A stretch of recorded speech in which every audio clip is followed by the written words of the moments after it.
What does the scouter say about their subscriber count? It's 9,010.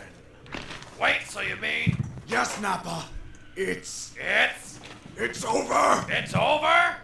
It's over 8,000! What ain't? Wait, what? There is a story so strange in its implications that it defies ordinary classification. I don't care if you've been watching gay hooded justice porn all night. If you up, smash that like button. Welcome to Black and the Black Times Infinity. I'm your host, Cthulhu's Prodigy, coming to you live and direct from the stack. Smoke me out, fam, with that dang shit on my left. Stitch. FBI agent Dom Wick. Oh, that's a good one. On my far right, engineering on the ones and twos, choking people out on threes and fours, Chronos. Tryptophan coma. Last but not least, we got your boy Blue. Thanksgiving is my favorite holiday. It's like getting gifts for Christmas or some shit for food people. I fucked that up. That's all right.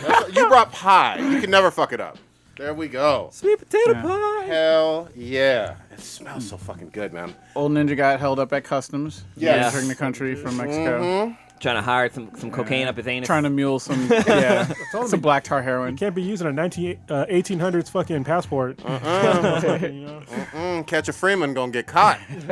All right. Who we got as a listener of the week, goddammit? Listener of the week would be my boy Aiden once again. Thank you very much for watching. Otherwise known as 5150 HCRX in the chat or Tengu 5150. He's got a lot of names. He does. I like that. Man of many names. Much love to him. He's a great mechanic. I know that shit. Good shit. What's he work on? Domestic or Race cars. race cars? Yeah. Oh, shit. Good stuff. Yeah, I don't think there's anybody in the chat yet. No. All right. Are any of you guys tired of Facebook pushing, not Facebook, but YouTube pushing their subscription, their YouTube TV. Like every time you log in, they're like, hey, try it for free, blah, blah, blah. Blah. Yeah. It's like every time I fucking log in, that's all I see. Can I say no forever? Yeah. Actually, I heard it's pretty good. And now Yeah, I've heard it's pretty good. PlayStation View is like going away. I was gonna go to AT&T now, but apparently they're gonna go away soon too because of HBO Max. They're gonna wrap it up, and I'm like, I don't want to be in turmoil again. So I heard that YouTube TV isn't that bad. Does YouTube TV still have some original content? Yeah, they do, but they also, it's basically cable content. I mean, that's what I need it for is like cable stuff. Gotcha. So I need to be able to watch, news, and I just need everything to like. I need a base service where I can get HBO, Showtime, Epic, all that shit, all in the same like group. I don't want to like unbundle completely, like having to like piecemeal and all that shit. Because when you unbundle completely, like you can't get like base fucking shit. Yeah. Like cable and fucking sports and shit like that, which is it's super annoying. So, yeah, we'll see. I guess I got to figure it out by January 30th. So, You got a little time. I thought Hulu keeps on advertising that they have live sports, but I don't know how the fuck that works. They do. haven't They do. messed with it. Yeah. Okay. So apparently the best one for sports, I think it's called like Philo or something like that. It has Okay. better sports than like most cable channels. Oh, wow. So, yeah. Good shit. All right, we jump. Oh, did you were giving the look? You wanted to talk about the pie, didn't you? No, Well, I was looking for my paper. Okay, good shit. Anybody die? Nobody Speaking of the pie, of significance died. I don't think so. Old Ninja always digs up the best D-list celebrities, though. Yeah. I love that shit about him. Like, who are you talking about? Huh? He's always, it's always like, who are you talking about? Like, Yeah. Every now and again, like, I know who he's talking about, but the other times it's like, oh, yeah, they were in, like, some fucking old-ass monster movie. Yep. Yeah, I'm From like, 1917. Key grip number 3 on fucking, Swamp Thing. I'm like, the original. I'm like, all right. Remember that childhood play that you were in? Yeah, exactly. He played the tree. Billy Goat Gruff. Holy shit. All right, let's jump into some hot fucking fire right off the goddamn bat. You want to do bots or Watchmen? Both were great. What y'all want to do first? Oh, shit. I want to say them bots. Let's let's start go with with the them bots. bots. That bots was insane. Ooh, I just watched this. Stitch, you want to set us up? Oh my gosh, I get so lost in episode because my girl, Dom. Oh my god, I Dom got fucked up, though. planted my flag on her back in like season 1. I was like, she she's my did. girl. And every once in a while, she's got some gun food that she just knows how to handle a firearm, get out of some shit. Yes. Even when she gets herself in some situations where you're like, what the fuck she gonna do? She figures out a way. Well, the episode sort of starts off with Elliot back in the apartment. Broken. Yes. Yeah. They Still get- fucked up. Yeah, all fucked up, spaced out, and everything like that. Fucking drug dealers dead on the floor. Yeah, so I guess that whole No, storyline. that's Dominican Trevor from yeah. GTA 6. I want him in GTA 6, goddammit. For real. So that whole storyline is done, I guess. Then his 3-person crew is just Down gone. to They two. just took his wallet. And I know. they're just like, all right, we gone. I mean, it seemed like a pretty lean crew. Yeah. It seemed like just the That two was of gonna them take and over the, New and York, the the boss. 3 of them. Yeah. It wasn't a well thought out plan, but it was certainly high as fuck. While I Yeah. smoked this crack pipe. Yeah, so we get a little bit of conclusion on that. I guess the psychiatrist is going to the cops. Yeah. And- Well, I mean, she has to. Yeah. I mean, Well, Fucking yeah. body in her she apartment. ain't no gangster. Yeah. What's she gonna do? But I mean, that's gonna, I guess, make the plan sort of I mean, interesting. I guess little- how they're gonna. No, I don't think it's gonna affect Elliot at all. I mean, she's just worried about Little Ma and that other dude. Well, I mean, Elliot's prints are all over that apartment, Or right? she could just say he was a The client. client. Yeah. I don't know. Wait, Random. whose apartment is that? Is that hers? It was hers, yeah. Okay. Yeah, witnessed I guess a murder or whatever. Yeah. Yeah, it's crazy shit. But we get to the meat and potatoes, the turkey of the episode. So we get Dom and Darlene, and then crazy taxidermy lady. Yeah. So wait, just to set it up so last week, like Dom was she was ordered to kill Darlene. Yeah. I think it was but 2 she weeks kind ago. of it was about 2 weeks because last week was the whole 4-screen thingy. But yeah, so she knocked her out, and she eventually Darlene woke up, and Dom wanted her to shoot her so that she can kind of get out of this under the fucking White Rose's control or whatever. But right when they're arguing and like she's telling her to kill her, the taxidermy chick walk in. It's like, yeah, this isn't looking Time's good up. for you. You know what would have been funny though? If she had knocked Darlene out and started Christ-braiding to her right there. Bleeding and shit in the fucking Oh, but one, I'm not sure. I think that started in the very beginning where we're at Dom's family's house. And this kid, they're playing like Uno or some shit like that. And he calls like the auntie a Oh my- cunt bitch or You something. know, you know what's funny? Because in the Splitter. beginning I was Yeah, like, Dick man, Splitter. fuck that kid. Then when they came, I was like, damn, I didn't mean like right now. I was like, Jesus Christ. She's like, Mommy, some bad guys coming. Ninjas coming through the door. Yeah, so we had Holy some fucking fuck. White Roses ninjas Yeah. walk up in the house, took everybody, or tied up everybody and Loved shit. it. Yeah, so they have like I guess a house takeover. It looks like, and I guess I have a different viewpoint on it. I thought it was the Irish people coming in to sweep the family before the White Rose people came in. Oh, no, I thought it was the White Rose. I But thought it was I'm gonna have the to Dark rewatch Army. it. Well, yeah, because later on, when they're talking to the Irish people, he's like, "Oh yeah, all your people's dead. Shot him in the head. Some guys crapped himself." Yeah. Like he talked about how he Okay. took him out. Yeah, it was definitely the Dark Army that Okay. came through Yeah. first. Because I figured that Because she called them and they were dead. okay, I'm gonna rewatch it because it was a really good episode. Yeah. So essentially, the phone's been wiped. Trying to get Darlene to reactivate the phone and do all this stuff, and got this whole big standoff saying that I'm gonna kill her, blah blah blah. I know you love her because you've been flicking your bean to her interrogation video. The fact that she fucking knew that, I was like, Fucking "Damn." Alexa be snitching. Yep. And I love how she was like, "Oh, she doesn't know. I'm sorry, my bad. Putting your business out in the streets." So they're at their little crossroads, and taxidermy chick pulls out her sharp blade and boom, right into the lung Yes. and everything. And Like right away. What Darlene said, just get it over quick. And she's like, okay. Yeah. Just stabbed her right in the fucking heart. Well, not her heart, but her lung. yeah, I was like, damn. But she's got skills with the knife since she's a taxidermy. So oh yeah, she knew where to put it for sure. yeah, she's like, Well, either I she's mean- gonna die if I pull the knife out, or she's gonna die in 15 minutes. It wasn't like she was surgical. She just stabbed her in the chest. Yeah. I mean, Yeah. Yeah. But so she's now got a potentially collapsed lung once she pulls out the knife, but she's slowly dying. she has 'cause- what's called a sucking chest wound if she would have Yes. taken it out anyway. Which I know how to save people from. Yes. Thanks to the Marine Corps. Yeah. You can give me a credit card, some tape. We're good to go. Oh, dude. I don't know what- Uh-oh. No, it will work actually for a little while. It'll Yeah. it won't save it'll save your life for a little while. It'll extend. so Because she had minutes. You're on borrowed time. So they're doing their sped up negotiations and everything, trying to get a hold of Elliot. She eventually gives up where Elliot's location is, but Elliot's not there, which causes even more of a problem. And taxidermy chick gets pissed and was just like, you know what? I'm tired of fucking around. Actually, wait, you kind of jumped over some stuff though. Oh yeah. Well, I'm just getting to the. So if He wants she, to get the Dom shit. That's all. yeah, so the taxidermy chick actually was gonna she already told Dom that she was gonna murder all of her family if Darlene gave her information. Eventually she does, and they go to check and find Elliot, but Elliot, the police and stuff were already there because of the murder scene because he left his cell phone. So that's where that happens before she stabs Dom in the chest. Okay. So this is before that, yeah. So then she was like, all right, I'm done with this. I'm making the call. So she made the call, and ain't nobody picking up the phone. And she's Mr. Telephone Man? yeah. Panic sets in. There's a problem with my line. Something was wrong, and she didn't just call once. She called twice. She's like, wait, what the fuck is going on? And then Dom with a knife in her fucking lung, dropping bars. Like, Yep. you want to check my phone. Yep. And she's got 14 missed calls from Lucky Irishman or something like that. Lucky And- Irish bastard. Now, I'm confused because I forget who he is and everything. He was a guy that basically, he killed some people, but he was going to get away with it anyway. And so Who did he kill again? I Do can't you remember, remember? but they didn't have any hard evidence, but she was interrogating him. Oh, back when she was real Yeah.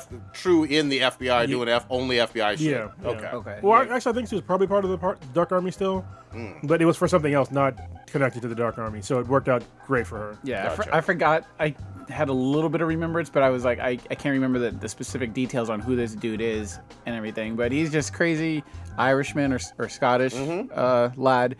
And he gave no fucks about this. He's gonna piss off He's Scottish. He's gonna Army, piss off Green Army, Scottish. White Army, Purple Army. Who you? Whatever. Your boy's Dirty dead. Stu is gonna be mad at you for your Scottish Irish fucking bullshit. You know that, right? He's listening right now. Fuck, damn it! Fucking throwing mutton at the walls. Yeah, Mutton. God damn. All right.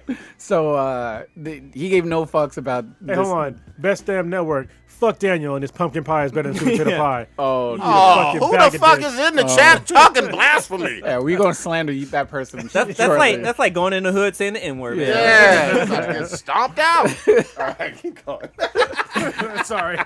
So I don't usually respond. But it was funny also with the Irishman. Like he talked about how he killed all of the crew and how bitches they were, basically saying Yep. like how they crapped himself and he shot him twice in the head or some shit like that just to make sure they were dead. That shit was fucking funny. Goddamn. and so Get to your golden part. Your Yeah. money shot. she fucking once she realized what the fuck's going on, she made the mistake of turning back on a tiger, and she fucking was like, yeah, I got one shot. She pulled the knife out her chest, out that lung, slashed that Achilles. Yep. Whatever, down you go, and then Grab the gun. Grab the gun, and then 3 shots. Bomb, bomb, bomb.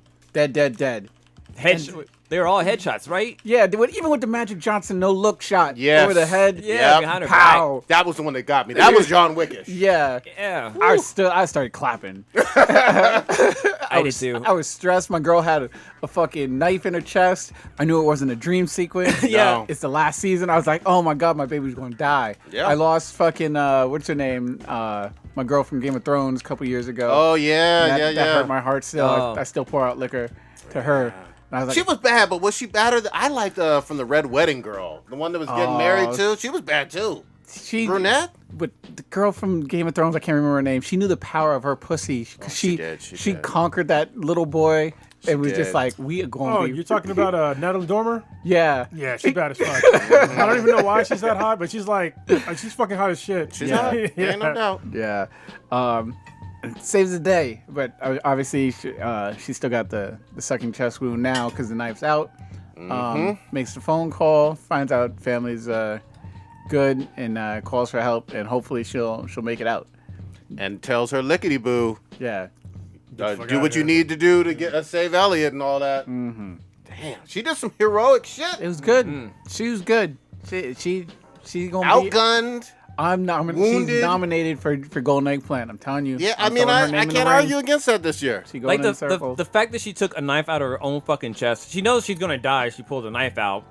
Like she's already on borrowed time. She was For her already to- weak. Yeah, for her to Yeah. take out the knife and took out a guy who was standing over her. Took out his Achilles and then took his Yeah. gun. He was slipping. 3 armed people. Yeah, homeboy was slipping. That was fucking nice. It was So- that was fucking great. Back on to the other shit that happened in the show. Because Elliot is in the goddamn show. Y'all Yeah. just fucking gloss over what the fuck Who? he did. Elliot, The Mr. lead. motherfucking robot. Dom Robot? What? He's tripping the fuck out because he's thinking that he was just a victim, or he's thinking that he could have done something as a kid to like stop his dad from basically raping him from his childhood. Yep. And he couldn't get over that shit. Yeah. Like the whole time. No. When the therapist chick is going to the police, she's like, "Let's go," and he's like, he gets there and he's like, "No, I can't do this. Like, I got shit to do," basically. And after he leaves the police station, he sees himself as a little kid. Yeah. Going into the subway, so he decides to follow himself. He goes into like this area where him and what's that girl's name? His friend is The blonde. The blonde, I forget her name. Yeah, I forget her name. Someone else. When they couldn't get with the program. Yeah, exactly. Somebody who know how to shut their fucking mouth. She got double tapped. Dead. Yeah. Anyway, where they used to hide and stuff, and apparently he hid a key from his dad because I guess his dad had a key to his door, and so he hid it. And like his little kid self was trying to tell him that we did fight back, and the only way that we could. Like we were little, we couldn't really fight back. This is the only thing that we can do. So he's still, down in the dumps, feeling. I mean, obviously, because he just realized some really fucked up shit about his life. Yeah. He suppressed this for 20, 25 years, something Yeah, like that. Something like that, yeah. I mean, but what I love about this show is you're showing some real tragic stuff with your character. Yeah. There's not a whole lot of shows that touch upon sexual abuse for a grown man dealing with it from, suppressed from his childhood. Yeah. Not a whole lot of shows like that. And also talking about hacking and all this other stuff with computer crimes and all that. This is a world-class show, man. That shit was deep. Well, yeah, what was interesting is that we actually got to see Mr. Robot come back. Because I thought he was going to be gone because, he knows the truth or whatever. And so, like, when Mr. Robot came in there and, like, I don't know, Christian Slater, he still got fucking talent. Like, the way he, was express himself and tell him, like, I wanted to protect you. I wish you'd have known all the different things. Like, that moment was moving. But then we also see that, like, Elliot is still unsure about himself because, like, he talks about how he doesn't really feel like going through with the hack anymore. Yeah. So it's like, fuck, like, what are we going to do? What's going to happen? I'm going to take you back to He needs Darlene. He definitely does, but I'm going to take you back to another touching moment, though. When he and the therapist are saying goodbye. And she's just like, you know what? Stick with, or trust yourself, be safe. I do care about you, all that other stuff. Because, I mean, they had a strained relationship before this. And they still do in a lot of fucking ways. And we hadn't seen her for a season and a half, it feels like. Yeah. You know what I mean? Yeah. She was kind of in and out of the show. Yeah. So everything that we've seen in the last 2 or 3 episodes with her and him was special to me too. But you're right. The stuff with actual Christian Slater talking about, I'm not your real dad, but you created me so that I could basically help protect you, and I'm what your real dad should have been. And another that was deep. important part is talks about how he was fighting back rather than just like hiding. And everything. He was like, you weren't running away from it and everything like that and stuff because they put like a key or something in the. Yeah, that's what I just went over, man. Yeah. Looking at 5 minutes ago. But then, like, I mean, there's other ways he fought back too. Like when his dad was coming into the room, like he was like, "Well, fuck this, jump out the window." Which we were confused about for 4 years. For a while, they was like, "Oh, his dad pushed him out the window," but it turned out he jumped. So yeah, it was fucking crazy. But one other thing I was gonna say that with what was it? With Elliot and Christian Slater, with their interaction at that point, it was interesting to see how. Oh fuck! I lost my train of thought. It was interesting to see them how they interact with each other because like now he knows the truth and like Christian Slater's character, like you look at him in a different light now. Like it's not just a ghost of his dad. It's like a split personality. Like it looks like he had split personality basically. Yep. It's kind of crazy. But also, I know what I was gonna say. We also get to see Elliot's third personality, which is I guess it's the kid. Yeah, at least talking. at least he interacted with them. But there's still another one. Yeah, I think his mom is in there too. Well, we've seen the mom in flashbacks, right? Yeah, but it was also in his head because like those two were talking in his head. But there's another personality that did something that neither Mr. Robot or Elliot knows. Yeah. I can't remember what the fuck it was, but they did something where like they both lost time. They don't know what happened. Yeah, I think there was some kind of hack or something they did, and like neither of them knows what they did. Yeah. This show deserves a full rewatching. You know what I mean? I think the first three or four seasons are on Amazon right now, Amazon Prime. They need a bunch of awards. I mean, the fact, just from like a cinematic standpoint, like the different styles of filmmaking that they did through just this season was amazing. If you look at the whole body of work through like seasons 1 through 4, I mean, they went through a season where it's basically one shot for like the vast majority of the episode. Yep. Yes. You know, we have another episode where it's all shot in basically 2 fucking rooms. Yep. Yeah. You know, we have another one where we have a bunch of other ones that are just like they're really well done in like totally different ways. Yeah, like the one where no one talks. There's like only a few words that are spoken on. Like who fucking does that? Yeah. Nobody fucking does You almost that. never see that. And then the other great thing is the city feels real in this. Like yeah. New York actually gets some love in places where you don't normally see it. You know what I mean? Yeah. It's not just, Times Square all the fucking time and a few Brooklyn houses or whatever. You're getting to see subway stations and natural history museum and all this other stuff, Coney Island, all this other stuff that you don't usually see in a lot of TV shows. Yep. Yeah, like that Fucking one works. scene, the silent one, where Elliot's running from those guys, and like you're seeing like a whole bunch of New York, and they're like really wide shots. They must have spent so much fucking money on just shutting down streets, hiring extras and shit like that. 'Cause it's like they weren't just like narrow shots. Like you could see like a bunch of buildings way down the fucking street. That was dope. Yeah, and he was booking it too. He looked he was fast. running. He looked fast as Yeah. fuck. I was like, God damn. I don't know how you fucking keep it. When he was running, I got tired. I was like, God damn. Hey, if you're running from your life, trying to stay out of jail or get shot. I also got to give a And shout got hit out. by a car. I got to give a shout out to Darlene too. I mean, she's gotten better and better on this show to me, and like she's holding her own in scenes with not only Dom, your girl, but with Elliot as well. Like she seems like a train wreck at times, but brilliant as well, and then sometimes super sweet. You know what I mean? It just depends on the fucking scene. And a freak too, getting fucked in the bathroom. Remember Yeah, that? I'll never forget. Oh man, I always get Darlene confused with the homegirl from Thor. Oh, from yeah, Supergirl. my girl, Kat Denning. Yeah, they fucking look so much alike. Whoa. Kat got Kat much is way more bigger. titties. Yeah, she's way bigger. Yeah. But yeah, you're right. They got similar faces though, for certain. And it's another great episode. And I think the finale is next week, or this No, I coming. think No. They got like 3 more episodes. Yeah, I I thought. got 3 more Really? episodes. Are you sure? I thought it said I was watching it They today. always say like the final season. Okay, Yeah. all right. Or maybe it's like the mid-season break or something. I think this season is short. Yeah. I believe, but we will fucking I thought see. that was episode. That was what 408. 7, 8, I think that was episode 408. You know what's kind of I don't know interesting? how many error codes there There are. are 10 episodes. and we are coming up on 8 or 9. 8, I think. Yeah. Okay. So yeah, 3 more episodes left. You know what's interesting? I think every episode have involved a knife. Because we had homegirl who slit her wrist. Then last Fucking dark. last episode, dude got stabbed in the back.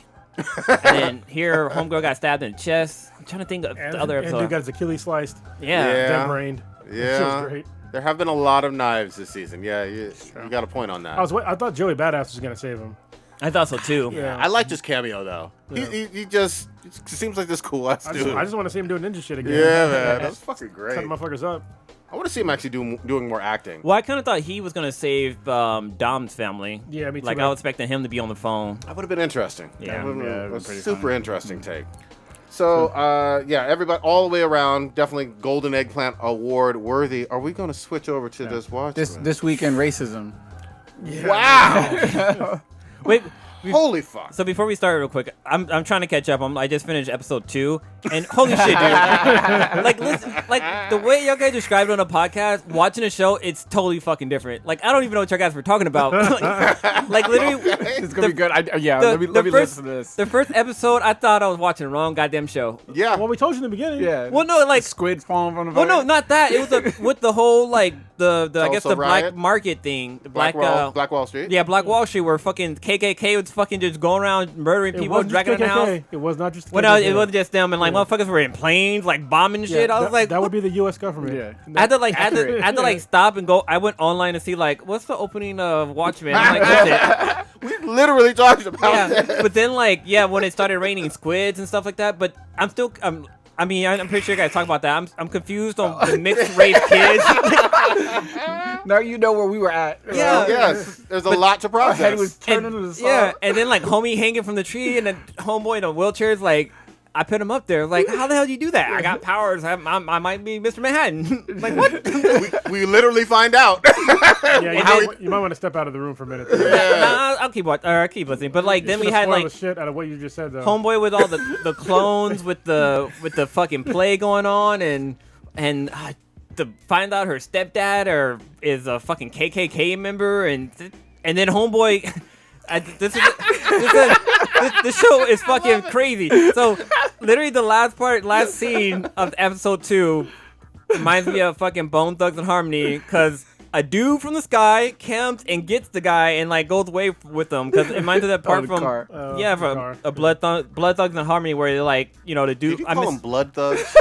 Bone Thugs and Harmony. Shit, my bad. Bone Bloods and Harmony. Yeah. Where the line of their song is dude from sky got him. I miss my Uncle Charles. You know?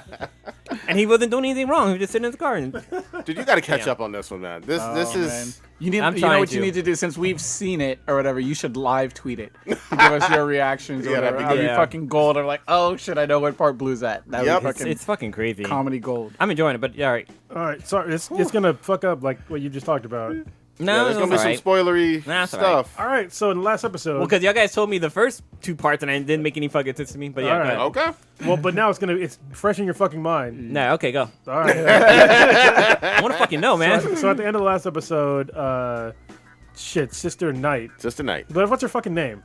Angela Abar. Yeah. Angela Abar. Angela. Yeah. She swallows the whole fucking pill container full of nostalgia, which is the memories of her grandfather. Mm-hmm. So, which you're not supposed to do. You're not supposed to take nostalgia if they're not from your own memories, and you're probably definitely not supposed to take a whole fucking bottle full. And like the government had already kind of, or FDA had said, no, it's prohibited. Yeah, it was supposed to be a prescription for people that were getting like dementia and shit like that, and Alzheimer's, to like help them remember like back in the day. Yep.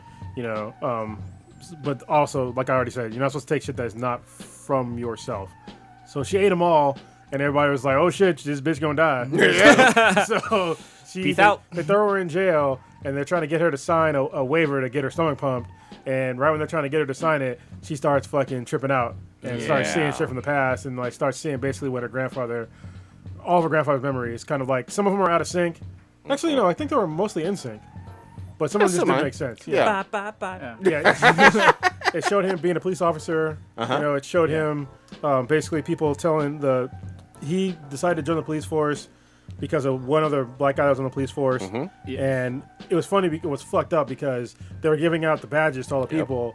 And obviously it was a white guy that was giving out the badges, and he gave them to all the white guys, and all of a sudden he just skipped over the grandfather. And the other black guy that was on the force, he gives him his badge, and he's like, "Oh, you know, I was on the force for this," and he's like, he whispers in his ear, "You beware of the Cyclops." Yeah. Which I'm like, what in the fuck? Yeah, I'm like, given how weird this show is already, like it's a real Cyclops? You hear about Cyclops and you're just like, I don't know where this is fucking going, but all right. And then I did a little bit of research that the person handing out the badges, he's supposed to be, I guess, the first black cop of New York, Sam Battle or whatever. Oh, a real person. Yeah, so that's, I guess, what character he was supposed to be. Wow, okay. And then at the graduation or whatever, because you see like you said, the white chief giving everyone else their badges, shaking hands, and he just gets completely just fucking ignored or whatever. There's another potential Easter egg in this, which I'll explain later. I haven't like researched it completely, but there's multiple articles on it. Okay. But we'll get to it in a minute. Like I know this one Easter egg is with whenever there's like a clock on the wall, it's always like, or at least it's been referenced a lot, like the whole like 2 minutes to midnight. Or Yeah, like I talk about that. I think in the beginning, I talk about it with Kamek all the time. But yeah, the Doomsday Clock, which is a big deal with, it's actually a real thing. You can look it up right now. Yeah, we're pretty close right now. I think we're 2 minutes to midnight because of our president and other ongoing shit. But basically, it's how close we are to nuclear annihilation. Yeah. So you can look it up right now, and it always the time changes. You know, I think we've been 1 minute a few times. We've been pretty fucking close. I think it was during like the Cold War. Anyway, she starts going through like his memories. So he becomes a cop. He has a wife, and he's doing his cop thing, and like he witnesses like some white guy like randomly just like throwing a fucking Molotov into some Jewish bakery. Jewish deli. Yep. And so he goes to arrest the guy, and the guy's being a total asshole to him, and he's just like, "Well, you fucking I'm taking you in right now." So he takes him in, and he's like, I witnessed this guy, did do arson on this, this deli. And the guy's like, I don't know what he's talking about. I didn't do anything. I was just there. I just saw it. And he's like, well, you need to take him away, And so he does like the hand signal, like this weird hand signal. Does he call him a spook? He calls him a spook. Yeah. He does a bunch of other, calls him boy and shit like that too. All kinds of fucked up shit. And they take him away to be, booked and processed. And like the next day, this is where like it was kind of weird because he would open a door and it'd be like not to where he came from. Yes. And it'd be a totally different time of day. Yeah. So that's where like the thing was kind of messed up. And then I guess he sees the guy out on the streets again. Yeah, because I mean, you think that they're gonna do it like legit by the book, because the white cop makes the guy they arrested like apologize. He's like, no, don't apologize to me. You apologize to him. I was like, okay, I guess he's a good one of the good guys or whatever. And then nope, he's just strolling out and using his get out of jail free card or whatever. Yeah. Will Reeves goes back in there. He's like, what the fuck just happened or whatever. And then the desk sergeant is like, you just gotta leave it alone. Don't worry about it. I'm trying to help you. Trying to help you. Just don't worry about it. And Will Reeves is obviously pissed off, as anyone should be or whatever. Doesn't understand what the fuck's going on. And that sort of builds up this like inner rage you kind of see take place. According to his wife, he was obviously had inner rage brewing, right, just from the trauma and the murders in Tulsa that he witnessed as a boy. But in any event, where did they go? What was the next sequence from after that? So basically, I'm all out of order. After that, he was walking home, and the police officer that let the guy go, he's in a cop car full of other police officers, and he's like, "Yo, let's go for a drink." He's like, "No, I'm just gonna walk home." Blah blah blah. He's like, "No, I think we should go for a drink." And he's like, "No, I'm just gonna go." So they leave, and I was like, this ain't the end of that shit. It sure isn't. And then, sure enough, he goes down the alley, and I was like, don't go down that fucking alley, man. He goes down the alley, and those officers come up, and they beat the shit out of him. Yep. And they fucking go and string his ass up. Yeah, they try to lynch. They lynch him. Yeah, at the same tree. It looks like, right? I don't know if it's the same tree. Ooh, I mean, it looks similar. Maybe not. Maybe it's not the exact same one. I don't know. I don't know if it's the same tree, but all I know is they lynched him, and then they cut him down after he was already choking. And they're like, basically stay in your fucking lane. With a hood on. Yeah. Which was significant. Yeah. Which I called like an episode or two ago, and I was like, I bet you that dude is black. Mm-hmm. And I thought he was either wearing a full face mask or they just changed the way he looked in the show. Yep. To change to hide his identity. Right, because in one of the things he talks about when that body's washed up on the ocean, he gives some sort of narration. He's like, "Oh yeah, I wanted them to think that they thought that this person that washed up was Hooded Justice and blah blah blah." But obviously we don't get the story. That was maybe 3 episodes ago. Yeah. And ironically, we find it's almost like the inverse of the makeup that Sister Night does. Yes, that's exactly. What I'm saying. Yeah. Where it's like he puts the weight. Sorry, we kind of went ahead a little bit, but anyway. After he gets almost hung, he gets hung, but they cut him down. He's going home, and on his way home, he still has the noose around his neck. Mm-hmm. He still has the ropes around his wrists, and he sees these people getting jacked by these fucking hoodlums. Yes. Wait, is the guy sure that it wasn't some Jamaican guys that put the noose around him and threw bleach on him? Nigerian. Anyway, so he decides he has to help them, and so he has the hood still in his hand, and all the shit's still on. So he just pokes holes in the fucking eyes, puts the hood on, and just goes to fucking work. He still got the noose and everything. Yeah. And so he's Hooded Justice. Yes. And the people who he was helping in that alley getting jacked were white folks. Yeah. He didn't give a shit. Yeah. Which was very interesting. So I'm sorry. One quick thing. I can't remember from the timeline, when does the interrogation with the other Hooded Justice happen? Okay, I was gonna ask with that. the two detectives. This is something that confused Kamek as well. What they were watching was a TV show. Right. I get that, but did that happen? Did we see that on the screen?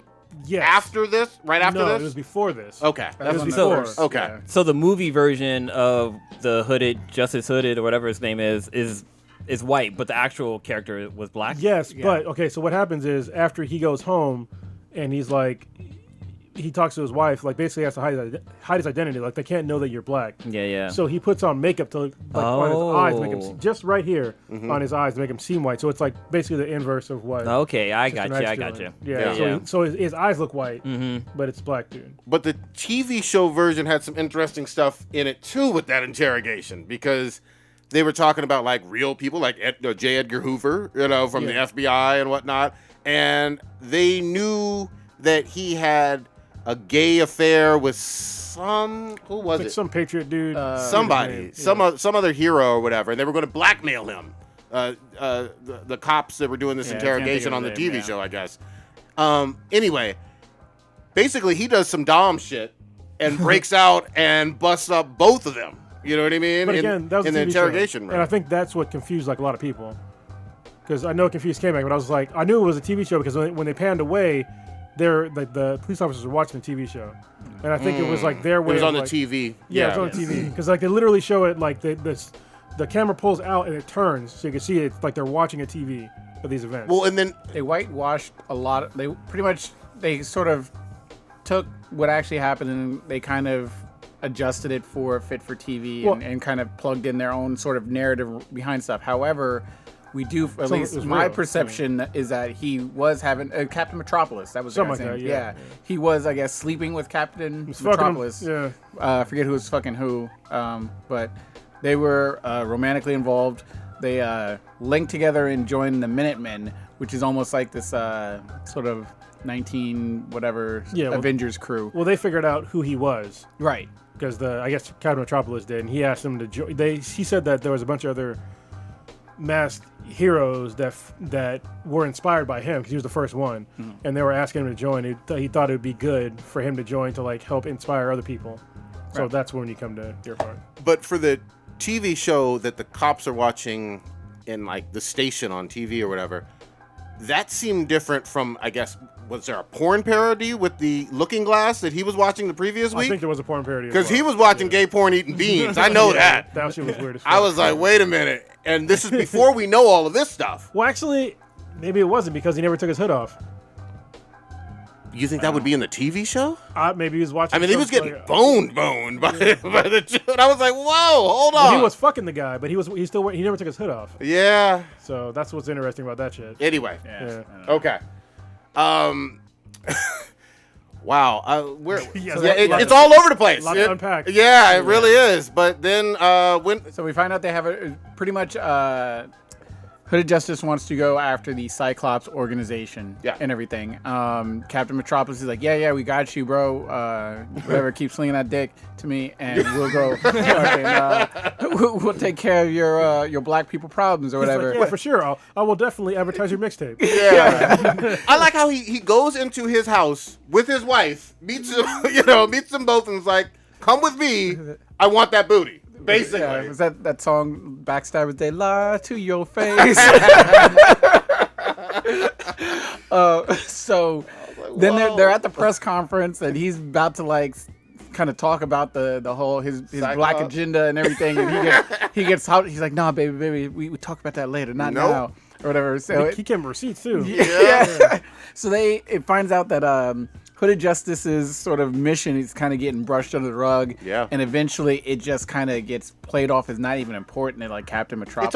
It's all in he thinks it's all in his head, Yeah. or he's into conspiracy theories. Yeah, because essentially you find out later on as Will Reeves is in his cop uniform, he responds to this, I guess, this fight or riot that breaks out of this movie theater and everything. And the cop In Harlem. Yeah, in Harlem, and the cop is like, "Oh, we need somebody to speak their language or whatever. Go in there, Blackie, and understand what those other Blackies are doing in there." So he goes in, find out what's going on, and just doesn't make any sense to Will Reeves about why they're attacking each other. They're playing it off as it's just black people being black people, which has a little touch on the nose on how some things are perceived today, actually. And he calls up, I think after he calls up Captain Metropolis on the phone and just like, yo, something ain't right here or whatever. This isn't what it seems. These people wouldn't just attack each other, blah, blah, blah. And Captain Metropolis is like, nah. Don't worry about it. You talking crazy again. The lady was saying that she didn't know what happened and that she thought that she did it all. Yeah. She didn't understand how. Like she was just sitting down watching, and all of a sudden people started dying, and she was just like, I don't know what happened. Might have been me. I think it was me. And she was like flipping the fuck out. Which makes very little sense. Right. So at that point, he's just fed up with everything going on. He gets off the phone, the old school phone booth phone with Captain Metropolis, and then homeboy from the fucking deli. Would be like, hey, darky, want some steaks or whatever? Come get these steaks or whatever. You're not usually on this beat, though, are you? Exactly. You the only one want this beat. You want some free steaks. So this is, I think we missed part of this. Oh no, it's in this part, I believe. Yeah, keep going. Okay. And there's an Easter egg on this whole scene. Okay. So he's just pissed off and angry, and so he mentioned something about the warehouse or whatever, and I forget what it is that sort of triggers him to do. I forget if he just has his breaking point or if the white dude said something specifically. But he was just like, fuck this. And he just pulled out his gun, shot him in the head in the middle of the street, and just walks into the warehouse. Because he said this is his warehouse. Yeah. Okay. The warehouse was storing the cameras that were doing this hypnosis But did he know? thing. Well, he finds out when he goes in. Oh no, it was before that. So before this whole thing, sorry, this is where the Easter egg is. Before that whole thing, remember when he was going out and fighting crime, and then he finds his first thing where he finds the Cyclops people, and it was the cops that he knew, and he goes into that one warehouse, and he's beating the shit out of them. Yep. And then he throws them into a store. It turns out to be in the back of the store. Yeah. And the guy, it's the same guy that. Okay, yeah. And he goes to shoot at him, and he jumps out the window. Okay. So apparently, that is a reference to Donald Trump's dad, Fred Trump, that supposedly had ties to the KKK and owned a store in New York, and there was a KKK bust in his store. Oh, wow. So I got to go back and do further research, but there's been at least 3 or 4 fucking stories on the same thing. And obviously Donald Trump has adamantly denied that his dad was involved with KKK and shit like that. And he said he didn't live there, but there's been apparently other people that said that he definitely did live there and did own that store, and that shit really happened. So wow. I got to do further research to really see if it's true, but there's been a bunch of stories. Wow. Because apparently if you go back and look, it says FT on the storefront and some of the trucks. Wow. Yeah, for Fred Trump. Whoa. So, okay. yeah. In the show, it did. In the show. Okay. Yeah, in the show. Oh wow. Okay. But they never said the guy's actual name. Right. Yeah. So anyway. Yes. No, I mean, look, there's all kinds of parallels and then tidbits from real life out of headlines in this series, which makes it fun. So he walks into the movie theater. I mean, into the warehouse. Sees some of the cops, the same cops that strung him up, and they're loading up what looks like old school film projectors and shit. Aren't they in their that. clan hoods? Or It's not just 3 or 4 stories. It's a shitload of stories. yeah. Okay. Yeah. Are they in their clan hoods? I can't remember. I didn't think Maybe they were. not. I thought they were in their police uniforms. Okay. And everything. And he just fucking Fucks shoots him up. and everything, and then he sees what's going on and everything. He sees these projectors. Then he goes in this back room, and there's a guy who has got earphones on, and looks like he's putting subliminal messages into the tape. Yeah, that's the film that's showing at the movie theater. Talking about something kill about, yourself. yeah, Don't trust these other black people. Yeah, exactly. Let's Hate riot yourself, now. et cetera, and things like that. Just like a sort of self-hate thing, just self-destruction kind of thing. He tries to shoot him, but it's all out of bullets, and then just chokes him out with the cord. And you realize this is some sort of kind of mind control tech. Here it is. FT and Sons. Okay. Interesting.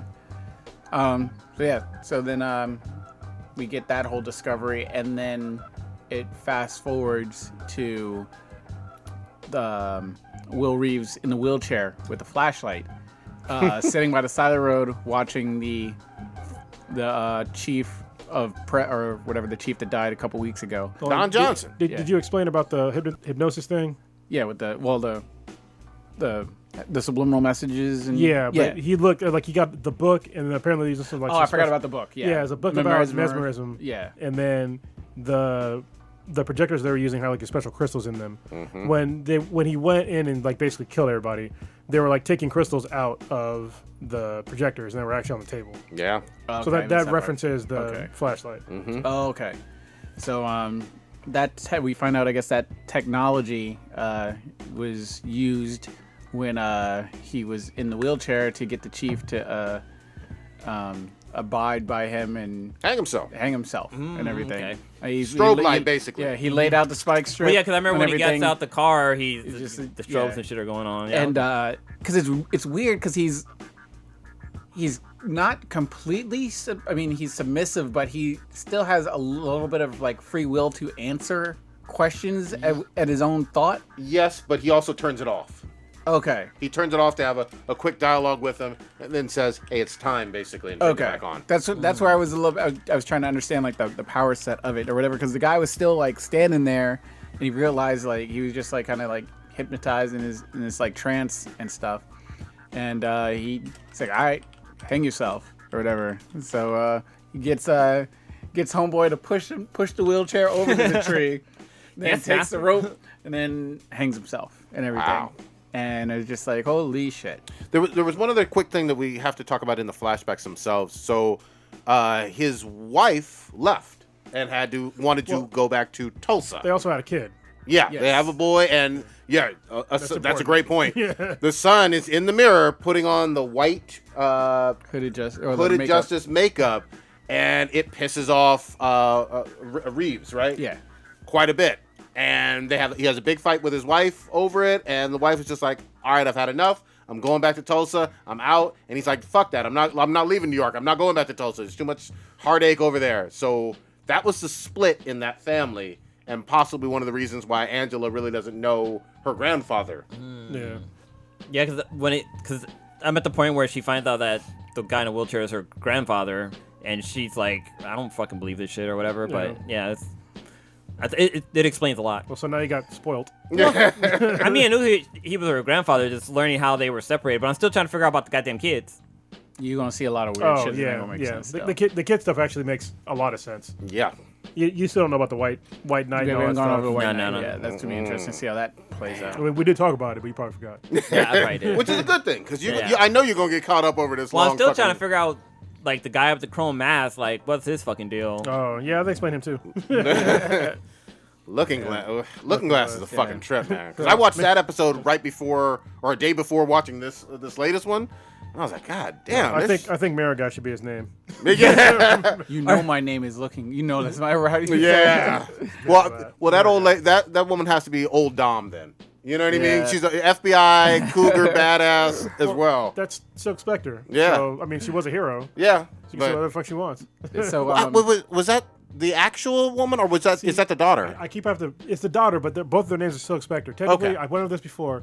Her name is Silk Spectre 2, but it's Silk Spectre still. It's the daughter, Okay. but they have the same name and That's- the same sort of costume. That's what trips me out. The whole daughter with the same name. But yeah. Yeah. Okay. And then Angela starts to, I guess, come through, and is at Lady True's fucking biodome mansion on the moon, I Fucking think. I'm pretty sure it's the I have moon. no idea where the fuck she's or at. but- Mars, one of the two. Yeah, she.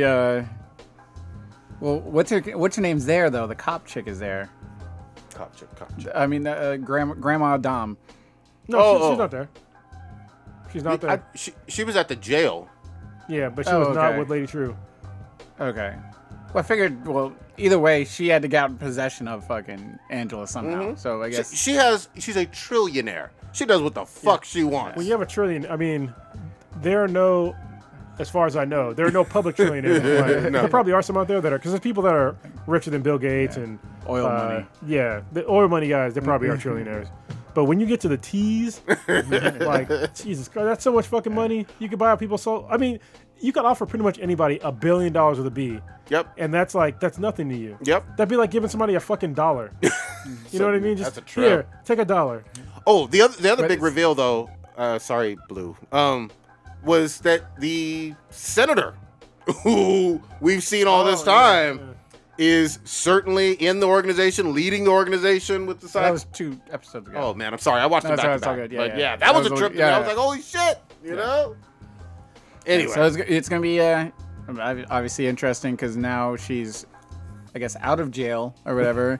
So the 7th Cavalry thing will be like, yo, where's this bitch at? I don't know how they expect to go after this trillionaire if Angela's protected by her now. It almost sounds like she was kind of narrating everything she was seeing, so it makes it sound, I mean, the truth is out there where she didn't kill the chief or whatever. And she now knows the history and has sort of just been telling, I guess, the truth about everything behind her grandfather. Yeah, but did y'all notice something's wrong in the show? What's up? So something's been bothering me for a while. So we have the 7th Cavalry, right? They call themselves the 7th Cavalry. They're wearing the mask of Rorschach. But we also know that there's legit Klansmen in the show. Mm-hmm. And the Klansmen obviously are not the 7th Cavalry. No. I think that there's people using that to hide their political... they're kind of using the mask... Not the mask, per se, but just using that sort of network to operate their means. I don't think that the Rorschach mask guys are necessarily the bad guys in the show. Which ones? All of them. I mean, one of them in one the that first episode shot a cop. He did. He did definitely shoot a cop, but you also... For no reason. No. I understand it's for no reason, but I think that there's like a whole other storyline that's going on something that they're not telling us that the cops did.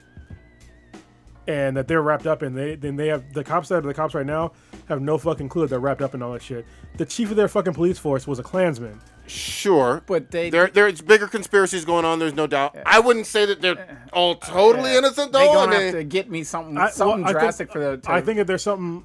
I don't think they're all like totally bad, like the way they're trying to make it seem. I think that there's something big going on that they haven't told us yet, because the fact that the main cop guy was a Klansman was like, what the fuck? And people knew about it. And the senator. Yeah, and the senator, people knew about it. They're obviously not the fucking 7th Cavalry guys, and they're actively going, both of those guys are actively going after the 7th Cavalry guys. Yeah. So it's like, what the fuck? There's some, you're right to be suspicious. There's something much bigger going on, but I think that some of the 7th Cavalry guys are basically goons, you know what I mean, in terms of like whichever one was actually digging under for the funeral, trying to do the they're trying to kill the Klansmen and kill the people that are supporting the Klansmen. No, the funeral. No. The funeral for Don. Funeral for a Klansman. Well, for Don Johnson, I hear you that he had a robe in his closet. There's no doubt about it. But there were more people than just him there. I know, but for them though, I think that they might be mixed up with I think that they're doing the will of probably the actual Klan. The cops are, and I think the Rorschach people are like the ones that are trying to revolt against them. And I think that ultimately might be that. Ultimately, maybe that might be what it is. We'll see. Killed the. There's still a lot of mysteries to be, I guess, unveiled. But I mean, Angela was targeted. Her and her husband were, at the White Knight thing. Mm-hmm. So I mean, unless she's got some sort of shady. I think they were just trying to kill all the cops. I think that remains to be seen, like exactly why they did that. But I think that there's like some shit happened that they're not giving us the other side of the story. True. Yeah, because I remember when they talked about that. Most of the cops ended up being black, though. No, there's only a couple though, and it's still if you're still pushing an agenda that is a Klan agenda and you just don't fucking know it, or some fucking totally fucking like agenda that you don't know about. If you're abiding by rules and you're pushing all this shit down and you don't necessarily know where it's coming from, like just for instance, when they all just decided to attack all those white guys that were in the fucking trailer park. Nobody even questioned why they're gonna do it. They just fucking did it. They went in there with fucking guns and shit, beating up fucking people that did nothing fucking wrong, and nobody questioned anything. No, you're right. Because they had given that, what was that, fourth, what was the license? Yeah, it's like a Amendment 4 or some shit like that. Yeah, they just said agree. Nobody questioned it at all. Let's just fucking go. Came through and started busting heads in with all these people that didn't do shit. Yep, but Angela's kids were at the funeral for Don Johnson too. Yeah, that's fucked up. You know what I mean? That was a suicide vest was going to be used to kill not just cops but family members as well. But what was the point of even having the vest armed? But on the other side though, you still had cops coming through with force. I don't know if they shot people. I'm pretty sure they did shoot people when they went to that fucking trailer park. Yeah, the Nixonville? Yeah. I thought it was just a brawl. I didn't know if they shot But it's a brawl for what though? I don't know. They had literally zero proof that anybody in that fucking entire trailer park did anything. No. And they came in there armed and just started beating the shit out of them. Angela's beating up people. Angela didn't want to go. Angela didn't start beating up people till that dude came and swung up on her. Yeah, and the Russian dude seemed to be the one trying to like He likes poke beating the up bear. And the whole time she was just like, "What the fuck are we doing?" And I'm just like, I think she's the one she's gonna wake up because I think the grandfather was trying to get her to wake up to like see what's really going on. That's when she was like, "What are we doing here? Like nobody here did anything." There's definitely more going on. I'm not. I know there's a larger conspiracy. You're absolutely right about that. There's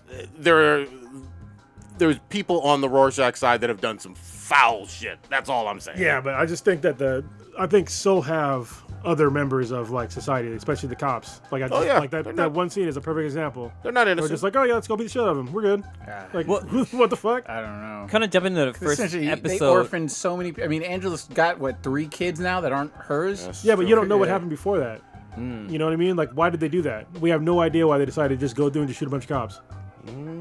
Oh, they do explain why the kids are a different color because they have like I think in episode 2, like the real father comes through trying to like see them, and she pays them off to leave. No, that's not the real father. Oh, that was it? No. Oh, No. I thought it was because dude was like, oh, That was, I think, a grandfather. grandfather. Oh, okay, maybe it was.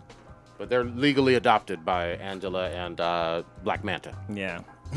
Black Manta doesn't get a whole lot of Screen time in this. No, he He's doesn't. got. I want to know what's his backstory. He's not a main character. He ain't top billing. He's not. He sure ain't. Regina King is, goddammit. like Idris. It is Regina. It's the Regina show. It's Regina's show and old Dom Silk Socket. That's her second husband, right? Because her first husband was murdered when they raided the house, right? No. They both survived. Oh, they did? Okay. Yeah, she got shot and he was okay. Oh. Oh man, yeah. There's a lot going on with Watchmen. I feel like, can you give us a quick check on how many more do we have left for that one? I think it's only 8. I think that one was 8. No, wait, that's not the end of the season. No. Yeah, we just watched I think 8. there's Oh, 3. was it really? I think there's 3 more. Yeah, because I just looked it up, and the Maybe last it's 12. one on Saturday was, or on Sunday was. No, it's 8. Episode 8 airs on December 8th. Okay, but that's not this Is there? Sunday. That's Which one did we just? December 8th. Coming Sunday. two, Wait, two. no, it's Yeah, two. 2 Sundays. Two Yeah, Sundays. so I was yeah, like, So we have wait. 2 more We episodes. got 2 left? episodes left. Okay. Yeah. Wait, is there anything this weekend? Yeah. Yeah, December 1st, they're having one almost. 2 released. more. Oh. God damn. Okay. That's a lot to fucking reveal. We still haven't actually seen Dr. Manhattan. We don't know who the lube guy is. Yeah, that show's hilarious. What do you mean they did show Fucking Manhattan? He was in the play. Well, yeah. And then I guess he's going. We get to see that trial next week, which looks pretty hilarious. Trial. I don't know if you saw it for the teaser for the next episode. Who's the trial of? For the game warden. That's right. Yeah. Jeremy Irons. Holy fuck. God damn.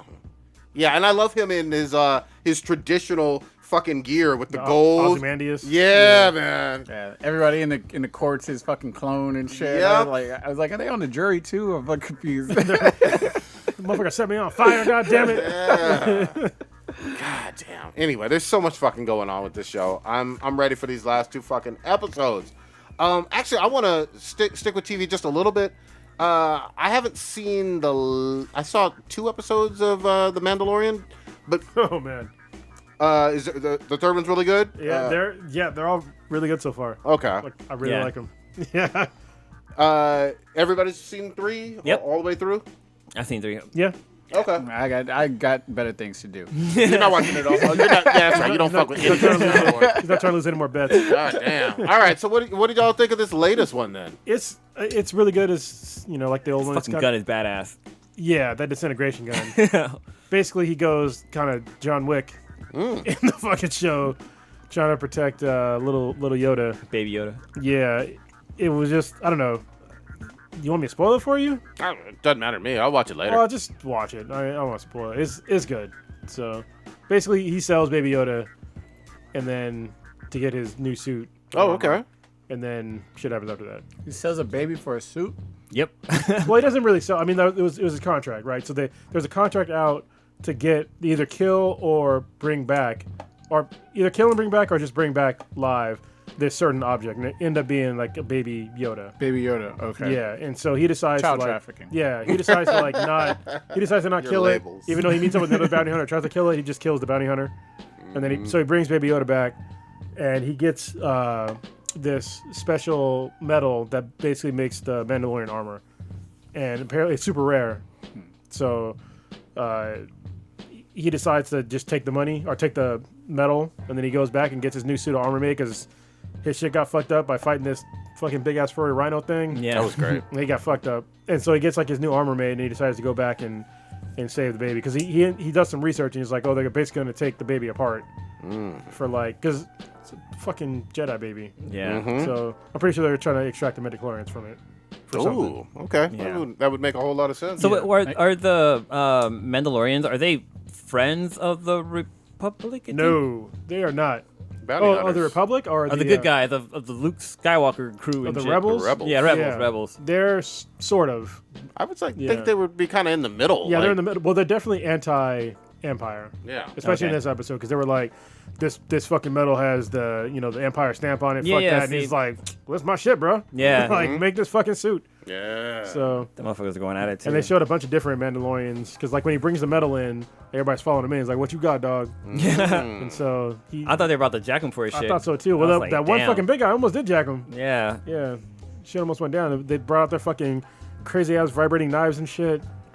So And- are the is the bounty hunter guy? Was he a Mandalorian? Boba Fett. yes, Okay. Oh, I he's saw. a clone. I thought I saw some stuff. Well, I mean, I guess the where original. they were talking about. I don't know how official this was, but I thought that he was not. So Boba Fett was the son of Jango Fett, who was a Mandalorian. I thought that He's this literally in got- episode fucking what 3? I think Yeah, this 'cause got- He I think- watches him get his dad's I head get think- cut off. I think Well, this got and- debunked earlier. Hold on. Well, no, because then I think in one of the episodes when they're making clones, his dad's like, "Hey, I want to keep one for myself and raise him as my son or something Yeah. like that." Keep going. I remember that scene. But yeah, so the Boba Fett is a Mandalorian, I guess a clone of a Mandalorian. Okay. But that shit, the first episode when Homeboy goes down into his like I guess lower level of his ship and he sees all the guys in carbonite, I was like, oh man, that's a fucking good ass throwback. But yeah, actually, I'm really liking, or at least the fact that they brought Billy D. Williams back to the lore was kind of cool because we don't really touch on him too much. We're talking about Carl Weathers. No, isn't it Billy D. Williams? That's Carl Weathers, man. The black guy. Apollo Creed? yeah. That's Apollo Creed. Wait, what? Yeah, that's Carl Weathers, man. Wait, who was? Wait, Let me show you. Billy D. Williams doesn't look as good as Carl Weathers does Carl right now. Weathers is dark as fuck, right? Yeah, he was pretty dark. wait, Compared to who? Billy D. Billy D's like Who's in, kinda who's in light-skinned. Star Wars? Here. That's Who- the first thing that I gotta pops look up this on Boba. Colt 45, Billy D. Williams, right? Wasn't he in the original Star Wars? Billy D. Wait, was maybe I'm saying the wrong name. Was in Empire. Well, if it's just like where he's raised, then none of them are then. I mean, I have to dig deeper into it, but this was from, I thought, the wiki stuff. Well, just I don't know. Just like it'd be like saying that you're not. It'd be like saying if you were. Like if both your parents are black and you were raised in Europe, well, you're not black anymore. You're European. That's basically what that's saying. That's kind of silly. Yeah, there's quite a bit on. We'll have to come back to this. What the article that he was referencing said that basically because Boba Fett was raised on Camino and not Mandalore, that he's not Mandalorian, but he's a clone of a Mandalorian. So that seems kind of dumb to me, anyway. Yeah. So that's yeah, Billy D. homeboy Williams. isn't. Yeah, he isn't Billy D. Williams. I'm looking at a picture of Billy D. Williams, and yeah, the motherfucker don't even look alike. Yeah, Carl Weathers aged well. Yeah. But I think Billy D. Williams is kind of older too, though. Yeah. We had him on our show, right? No. No. Oh shit! What? Damn, I'm all fucked up. God on- damn, on no, my we black didn't. folks. Yeah, Billy D. Williams. Goddamn, can we get you some nostalgia? Maybe. Shit. I'm confusing him with homeboy from the Ghostbusters that was on. You know me. God damn. Well, it's because blacks don't crack. Like, Jesus all you Christ. motherfuckers look like. All right. Anyway. Let's. Wait, he wasn't in Action Jackson, right? I can't. No, I'm fucking around. no. Fucking around. Are you? Who's playing this? Is Wait, old he was Action Jackson, or God, what's the guy? You getting your old black man really no, confused? Carl Weathers, right? That's the guy that's in Apollo Creed. Creed, and also in Mandalorian. But he also was Action Jackson He could have been. I back don't in know. back with Yeah, that was back in the day. Vanity was in the movie. I think it was Vanity. You talking about Purple Rain, man? No, that's what's Prince. Okay, so was Old Ninja the only one playing this new Jedi game? So far, yeah. Sounds like it's on my list. I'm waiting for it. I'm waiting for prices to drop on a bunch of games on Black Friday and Cyber Monday. So, because I just got done playing Death Stranding, and now I hop back on Borderlands 3. I'm just getting a bunch of legendaries now. Which actually for Black Friday, which games are y'all trying to get specifically? Probably Death Stranding. For you? I don't think that'll be on sale yet, but it might. Shit. You never know. Yeah. I mean, I already saw something about Modern Warfare, which dropped at the end of October, like $38 or something. I want Modern Warfare, Yeah, probably might. Control, the Jedi game. There's a couple of them too. The one Outer Worlds one. Outer Worlds, that's another one. Yeah. If I'm seeing stuff for 40 or under Yeah. that came out like a few months ago, Yeah. I'm gonna pull the trigger. Yep. You know what I mean? Yeah, that's. I'm thinking Modern Warfare is probably the one I would most likely. It's a great game. What's going on with I guess the Google Stadia? I've seen, I guess, Commercials for it? well, no, but Garbage commercial. From my knowledge, I guess this new console dropped from, I guess, Google. Do they want you calling it a console? Is that, or do they not? It's a console. Okay. Sort of. Kind of jumping. It's a streaming console. Kind of jumping back to Black Friday. Death Stranding is going to be available for $40 Oh, at shit, there you Can't go. beat that. Definitely get that shit then. GameStop. It's posted on their site, Good shit. and it just posted literally 6 hours ago. So I got it. Stadia, I guess, dropped within the last maybe week, 2 weeks. Sort of, yes. I've seen, I guess, one review on it from like IGN, gave it like a 6 overall.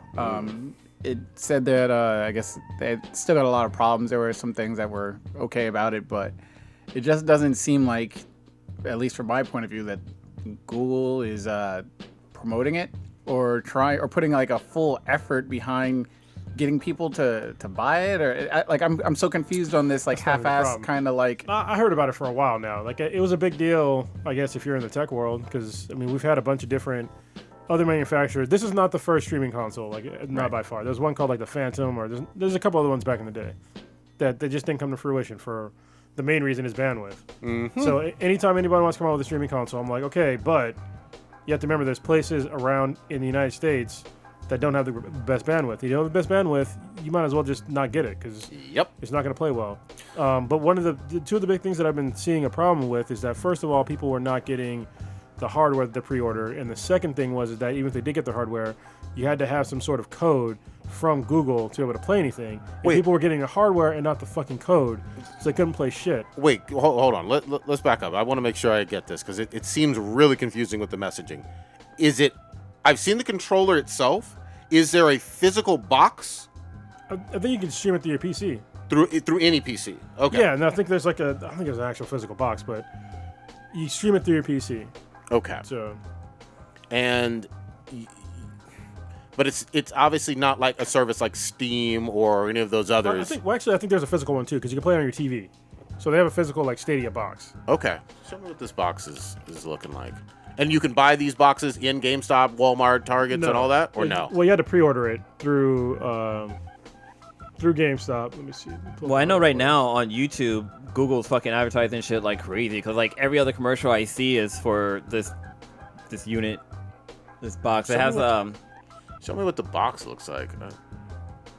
Because all I've seen is this controller. yeah, that's all I've seen. And Google obviously has buku dinero. Sorry, he's searching, guys. I'm pulling it up right now. Okay, because they just use a Google Chrome Ultracast. Oh, okay. So you can use a Chrome Ultracast or Google Chrome Ultra. Chromecast, whatever. Okay, so Jesus Christ. like a little USB stick to a dongle. Well, it's a HDMI, but yeah. Or HDMI, okay. Yeah, so that's all you need is an HDMI thing to a TV and a controller, and everything just streams through it. Gotcha. But it's not downloaded anywhere. You're going to be streaming for everything, right? Yeah, you stream. So that was supposed to be the whole appeal of it, Wow. because you could stream 4K quality content, without without buying like a lot of hardware. Because a Chromecast Ultra is less than $100, I think. So Okay. it costs like nothing.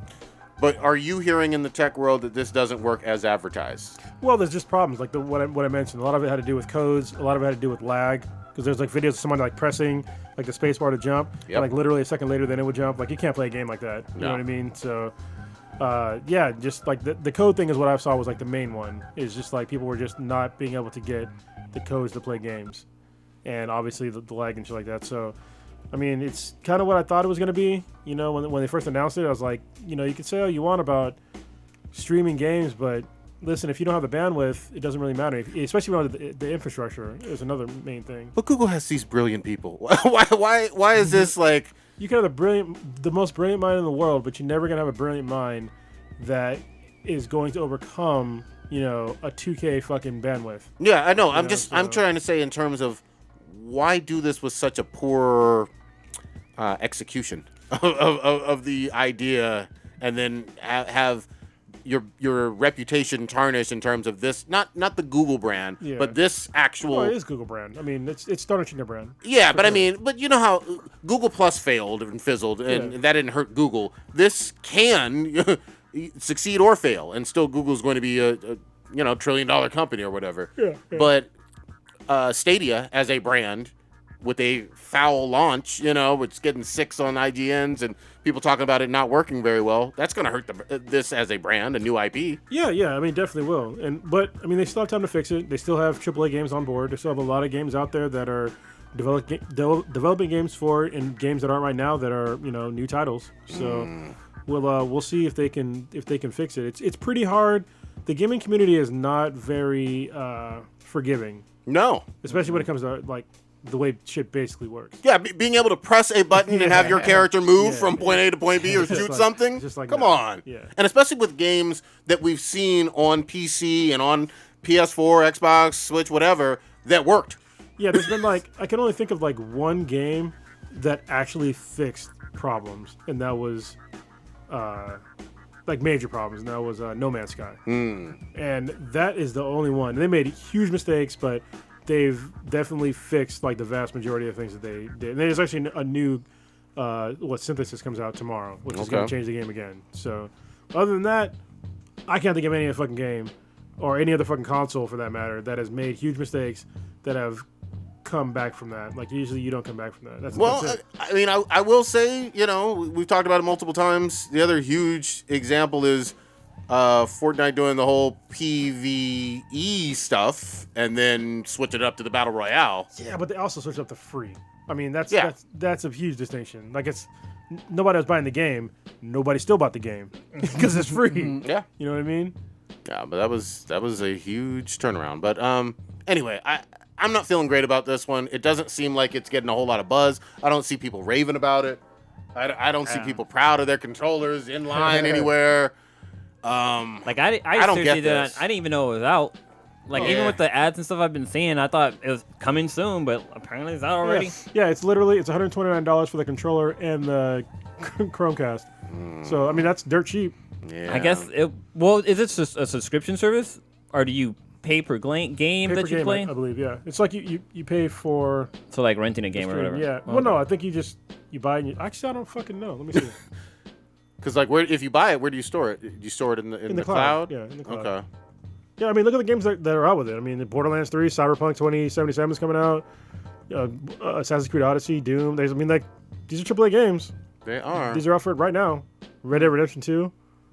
I mean, as long as they work. Yeah, that's my issue. But yeah, some of those are very recent games. We will fucking see. I don't know. So what's this Irishman thing that you're watching? I saw you tweeting out about it. I'm interested in it. I haven't quite started. I thought I was going to get time today because I was off. But that's the one with Joe Pesci and Robert De Niro doing the mobster movie. I thought he's Italian. Yeah. But so I'm sorry. The Irishman is about, I think, the friend of Jimmy Hoffa, and it talks about Jimmy Hoffa's life in the Teamsters and all that political stuff and mobster organized crime shit. Okay. So it'll get into typical kind of Scorsese, Goodfellas, and all that kind of stuff. That's what I'm thinking.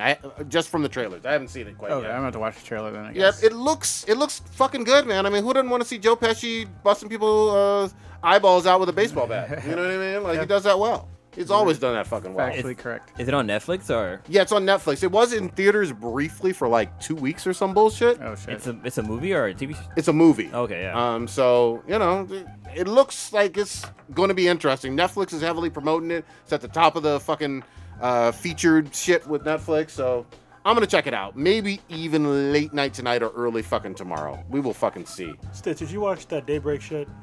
Daybreak. Oh, on Netflix, the one with Yeah. the kids, the high schoolers. Oh, I forgot that. Yeah, no, I got distracted. I watched Money Heist or whatever on Netflix. Please watch it. I want your hot take on that shit. I told myself I was gonna watch it, and then Rainbow Six was like doing that whole thing with Money Heist, and I was like, I missed that. I was like, oh, let me go check out this show to see what it's about. And the first 4 episodes were great. Okay. And then it got fucking stupid. People were fucking up. It reminded me of the movie Inside Man. Oh, yeah. So they're pretty much inside the bank, but not really trying to get out of the bank or whatever. a good movie, They essentially break into the bank, and in Spain. And what throwing me off was because I normally watch it in subtitles when I'm watching stuff on Netflix or whatever, and they're saying stuff that is not what is being written at the bottom. And I was like, what the fuck is going on? That's And anime style. but it's. It's an American show. No, well, I'll get to that or whatever, because they're saying like blah blah blah. I'm gonna order a Big Mac or whatever, and he says it, and then it's like, oh, I'm gonna order a Whopper with cheese on the bottom. I'm like, he didn't fucking say that. yeah. I'm like, what the fuck's going on? I see. And so then I'm looking, I'm like, I'm like, it's not matching up. I'm like, is this dubbed? Anime And dubbed. It is dubbed Yeah. and everything, which threw me off because I guess it's takes place in Spain or whatever. So I was like, okay. That's interesting, but I had to turn off my subtitles because it was completely fucking me up. Wow, that's my favorite way to watch it. I love that. No. Yeah, that fucks with me. I can't. Oh, do I that. love not that a- shit, No, 'cause I'm not. I can watch a show or a movie maybe in subtitles. I can't watch because there's like 4 seasons of this shit. I can't watch 4 seasons of Spanish in subtitles and everything like that. Like no, and I mean anime I can do it, but not that. Okay. But yeah, they break into the bank, this mint, and essentially they're printing their own money. Their goal is to stay in there, and while they're in there, they're printing money, and then they're gonna figure out their way out or whatever. And it's all good till this one dumb bitch falls in love with this other fucking kid in the fucking crew and starts fucking up their golden ass fucking plan. Don't get in no relationships. Don't tell anybody your name. This bitch fucking tells her name. Starts Goddamn. sleeping with the kid. They weren't supposed to shoot nobody. He fucking freaks out and shoots somebody. Wait, who's starring in this? I don't know. No names? A bunch of European actors and stuff Okay. like that. The one dude inside, I think his name's like Berlin or whatever, because their code names are all like cities and shit Okay. like that, except for the dumb bitch that doesn't know how to follow the fucking stick to the plan. He's really good. I've seen him in something. I just can't think what it is. But it's really good for the first couple episodes, and then I just got so fucking annoyed at this dumb bitch just going off the grid because she's in love or some dumb shit. I'm like, bitch, you in a bank, SWAT's outside, we gotta print this money and get the fuck out of here. That dick, though. It's so fucking stupid. Oh my god. And no one's supposed to be using a fucking phone and shit, and the guy that she's fucking boning ends up letting one of the hostages fucking do something on Instagram, and then it gets out, and and then it's covered up, and like, no, you can't kill him. God damn, you're printing up something. The total prize is supposed to be like around like $1 billion or whatever. What are you talking about? Money Heist. Pretty much, bitch is fucking up money because they in love. It's an Ocean's 11 badass plan, and the dumb bitch falls in love with the member of the crew and is completely fucking up because one of the guys, he's like the man in the chair. He's off site. Yeah. Like, all right, you need to do this. I'm hacked in the cameras. They put a phone line up through the toilet, so there's no like digital like cell phone lines. They're all like just straight hardwired or whatever in the communications and shit. And this bitch just keeps fucking up everything, and just like, it's not a love. I didn't turn into this to watch a love story. I want to see these motherfuckers pull some genius shit and get rich. I hope a chick didn't write the movie, right? I hope not. I don't. It's a series. It's a like series? it's like 4 seasons or whatever. Where are you going with the chick writing it? Well, I would hope that somebody didn't like a chick didn't write like another chick basically fucking over everybody for some dude. Like it seems like really There's petty. two- and, there's like, two girls It's in like the a really crew. sexist trope. You know what I mean? It's like, dude. It's maybe like an 8-9 man crew, 2 women. One of the girls is she's got her head on straight, and it's a one dumb bitch or whatever, just fucking up everything in terms of like just print the fucking money, get in, get out, and she's just like being fucking dumb. Yeah, heist movies are pretty straightforward, like, or they should be. You gotta stick to the fucking plan. When it's time to go, it's time to go. It's a bunch of dudes. Yeah, you guys are assholes. Like, You know what's so funny about this? what? About this whole it's thing? a bunch of dudes that are writing it. So, okay. yeah, they're a bunch of assholes. It just dawned on me. What's so funny about this whole fucking thing? Rick and Morty did a fucking spoof of this shit because Yeah. Morty wanted to write a heist story and was selling it to fucking Netflix. Literally, Rick and Morty made fun of this fucking show. Yep. Dude, that fucking episode was so goddamn It was funny. hilarious. Yeah. Holy shit. They were doing plots and plots. plots and on a plots. yeah. I was gonna say a dream inside a dream, but yeah, it was some basically Inception. Inception, Yeah, it was fucking hilarious. And then, I need to watch that one again too, because that whole what was the name of the robot? The fucking The heist bot. the and then heist bot. fucking- Yeah, And then the other one, Randobot? yeah. That was so fucking hilarious. I It was got good. fucking lost. I was like, what the fuck? And what now? were they saying? Like when they would dap each other off, they would say, Oh goddamn, I forget it. I forget what it was. That's what. Oh shit, that was gonna be my intro too. Like, Yeah. like Rick, you son of a bitch. "Yeah, you crazy son of a You bitch, crazy son of a bitch." you crazy bitch." Fuck, I was gonna say that as my intro, but I totally fucking forgot. Oh man, that episode was good. Now, what's your cold take on this Frozen 2? What was this drama bullshit you was talking about? Oh, I'm just talking about the best movie in America right now, Frozen. Okay. Put your dumbass incel movie on ice. An incel movie. Incel movie. Okay. Yeah, so I actually plan on probably watching it. I didn't watch Frozen until maybe I think this year. I was late to the whole Frozen thing because I remember you hated the original Frozen. Oh, yeah. Oh, my God. And I was not really a big Disney I mean, it's animated thing. it's not only I like some animated features. It's a, like, singing kind of... Yeah, that's another thing I'm not a big fan It's of. a musical. Yeah. You know, all those traditional kind of ways. Yeah, But I ended up picking up my phone when they started singing, but the song is kind of a little catchy, even whatever. But I guess Frozen 2 dropped and took all the money again. absolutely. We knew it would. Yeah. So I was just seeing if you're going to follow your girl down her hole of just wrong takes or whatever. My girl, always with that. I will say this: I didn't see I'm not a big Frozen guy or whatever, but it is interesting that not only is it taken off, but I mean, obviously you had Maleficent last month for them, and then you have Star Wars coming up this month. They released 12, 13 movies this year. They're taking over the calendar. Jeez, I mean, there's not a month period or 3 week period where there's not a Disney movie in theaters. Why are you complaining, bro? I mean, I don't like all of them, but Suck that mouse dick. Just get on. You got kids, man. Just no, they didn't. My kids Get didn't that check out Disney the Plus. Maleficent one. Did yours check out no. that one? No. My oldest might have been interested, but I don't think she watched it. Yeah. And then now we're really just in the countdown period before episode 9. I don't think Yeah. anything else is fucking like big dropping. No. The one that flopped though, kinda. I was actually excited about the 21 Bridges with T'Challa and Russo brothers, directors of the highest grossing movie of all time. Yeah, but That didn't seem to do well. Well, they didn't put that as much. It didn't have as much hype. Listen, the Russo brothers, what they did with the highest grossing movie of all time, it took goddamn 10 years to fucking lead up to. Yeah. And it took, the lead up to was it was more and more money over time. Like, obviously, you're not going to just drop one movie. It's going to make the same amount of money. That's insane.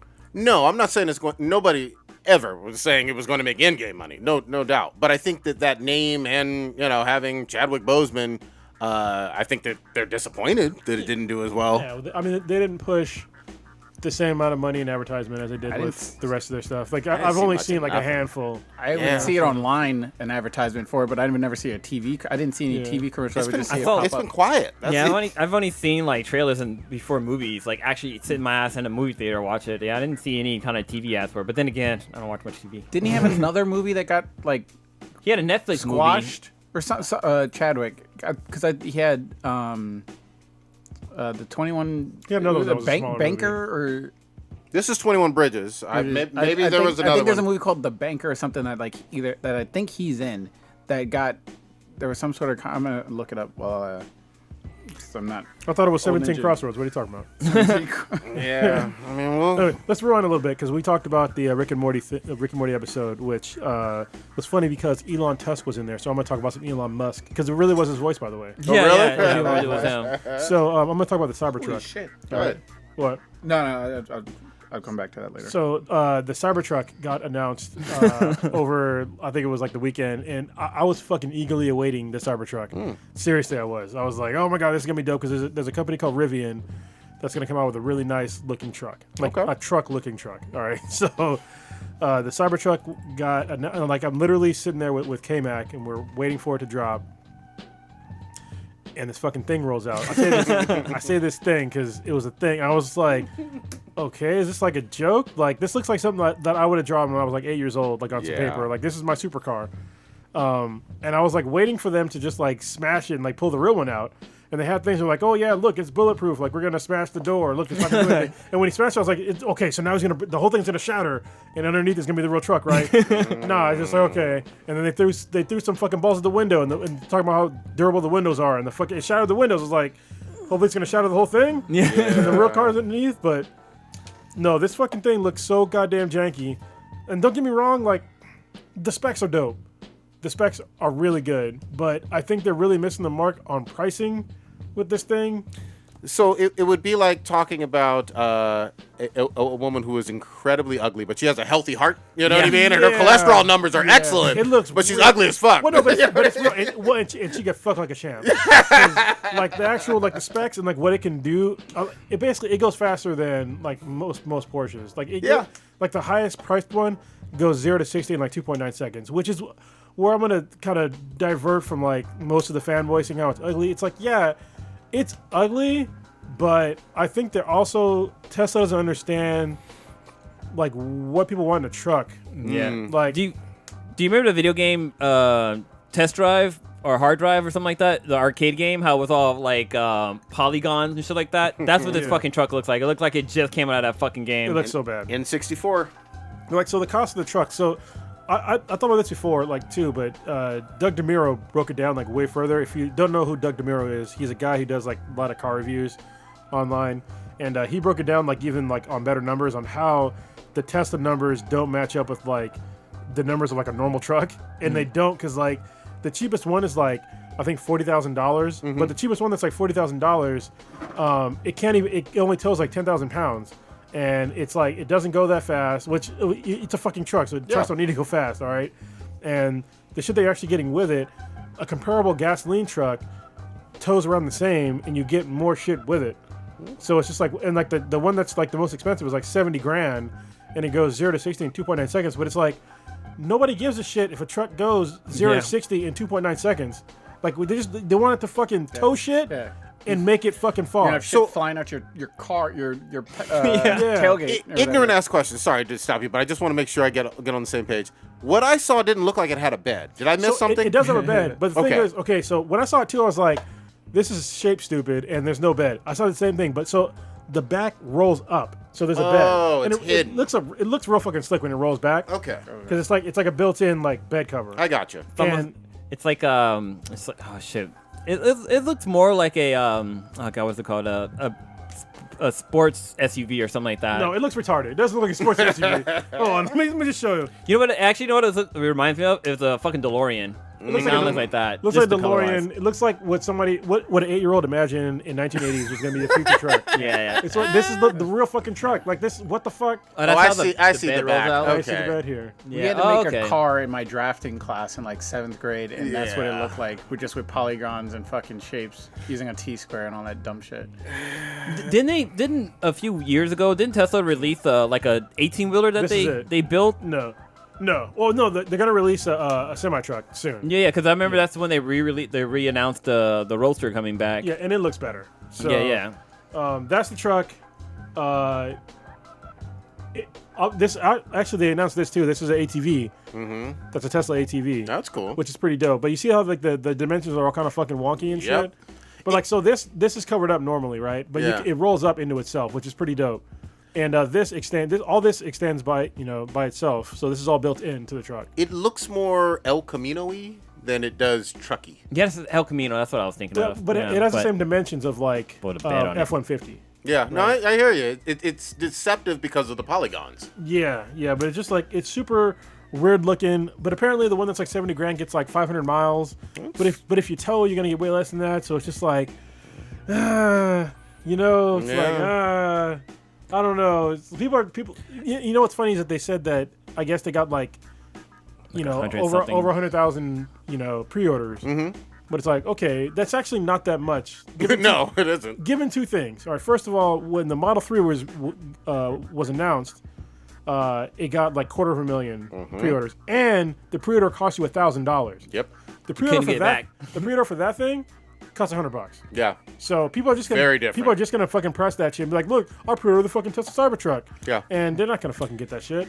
And I will say this too. Truck people are very specific and particular about what they fucking like. And they're sometimes different from traditional car buyers. Yeah, and I think that's what they're missing, especially when they said the 0 to 60 time. I was like, yeah, that's fast, but I don't give a shit about a fast truck. Yeah. Even the advertising for trucks, if you really notice, it's different from how they advertise cars. It's about towing capacity, the fucking miles per gallon, going off-road and shit. Yeah, like nobody gives a shit about how fast it goes. And you see people putting bales of hay or rocks or concrete. Let me put it in my bed. And dropping big-ass bins of rocks and shit. Different imagery. They put in an ATV in the back, which fits in the back, and you actually charge the ATV in the back of the bed. That's cool. At the same time, nobody cares about that kind of shit. It's shiny. Truck commercials, you see it rolling through mud and just dirt and rocks, and what was it? The Chevy thing like a rock. You know what else this reminded me of? You remember Michael Jackson Moonwalker? Remember how when he transformed into the fucking sports car, like he like does the whole fucking hot teen thing and turns into the sport car and takes off? That's what this kind of looks like, but with big ass wheels. Yeah, it's so fucking. Yeah, this so thing is odd. Hideous. And of course, they lost a shitload of stock. It was like 8% in a day. God damn. Elon Musk, he lost I think it was like $500 million in his investment portfolio or something like that. So it was just like, and I get it. Like as soon as I saw the truck, I was like, oh, when it ended, I was like, their stock's going down tomorrow. Yeah. I would fucking sell. Like, seriously. Because it looks like amateur hour. That's what it does. I mean, the thing that is weird to me is that, listen, okay, the truck is ugly. We'll just accept that. But what's even worse is that it looks, when you're a car manufacturer and you have a brand, you have a certain look to it. You have a design that you generally try to follow. Look at any other fucking car manufacturer out there. Mm-hmm. Their shit generally looks the same for a reason, because when you buy something, you like that design. Mm-hmm. And the fact that they just went to like left field in another fucking planet with this design, their other designs were like nice and flowy. They look nice. Oh, absolutely. They're not blocky. They look like, they're smooth looking, sleek, But in this one, it looks like it's so fucking 80s futuristic. Yeah. I'm just like, what the fuck? It's not 2000s futuristic. Yeah. Yeah, man. Ugh. What, do you know the name of the other truck company that makes electric trucks? Yeah, it's Rivian. I talked about it in the beginning. Rivian is the shit. Do you have a picture of it? I'll show you like the Rivian. And Rivian shit is, I was looking at their stuff for like a long time now. And just so everybody knows, Rivian actually got $500 million from Ford invested because they like their designs. Good shit. And they're going to actually put, hold on, type it in right. They're going to put some tech from Rivian into their new electronic F-150. Very nice. So this is Rivian's idea of... Oh, that looks like a truck. It looks like...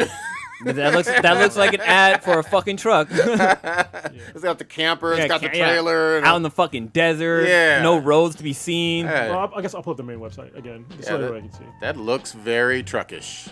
Yeah, so this... God damn it, stop moving around. So this is Rivian's idea of a truck. Mm-hmm. So it looks like a truck. Yeah. And this thing, the thing in the middle right here, this thing passes through both sides. That's cool. So That's you a can cool put a whole bunch of shit in there. It's got the trunk. It's got the front also, because it's electric. It's like you have a front trunk, so it's huge. Yeah. Along with the back, and they also have an SUV. This is the SUV that they're making. I think it's the S, right? This is the SUV. Looks like an SUV. Yeah, it looks like a Land Rover or something. Yeah. This looks like sort of futuristic. It's not the greatest looking one, but it looks like something that is useful. Mm-hmm. Right. I don't know. Yeah, no, I'm with it. It's odd to say the fucking least. See, I thought their truck was gonna look like their 18-wheeler, just like kind of a smaller version, because their 18-wheeler looks kind of cool. It does. Looks futuristic. So I love the memes that are coming from this, because like people are saying like, oh, there was a guy on the design team, and Eli Musk was like, we need this right now, and the guy's like, Let me scribble some shit down. He took his kid's fucking picture off the fucking his refrigerator that he had underneath his desk and fucking gave it to him. Yeah.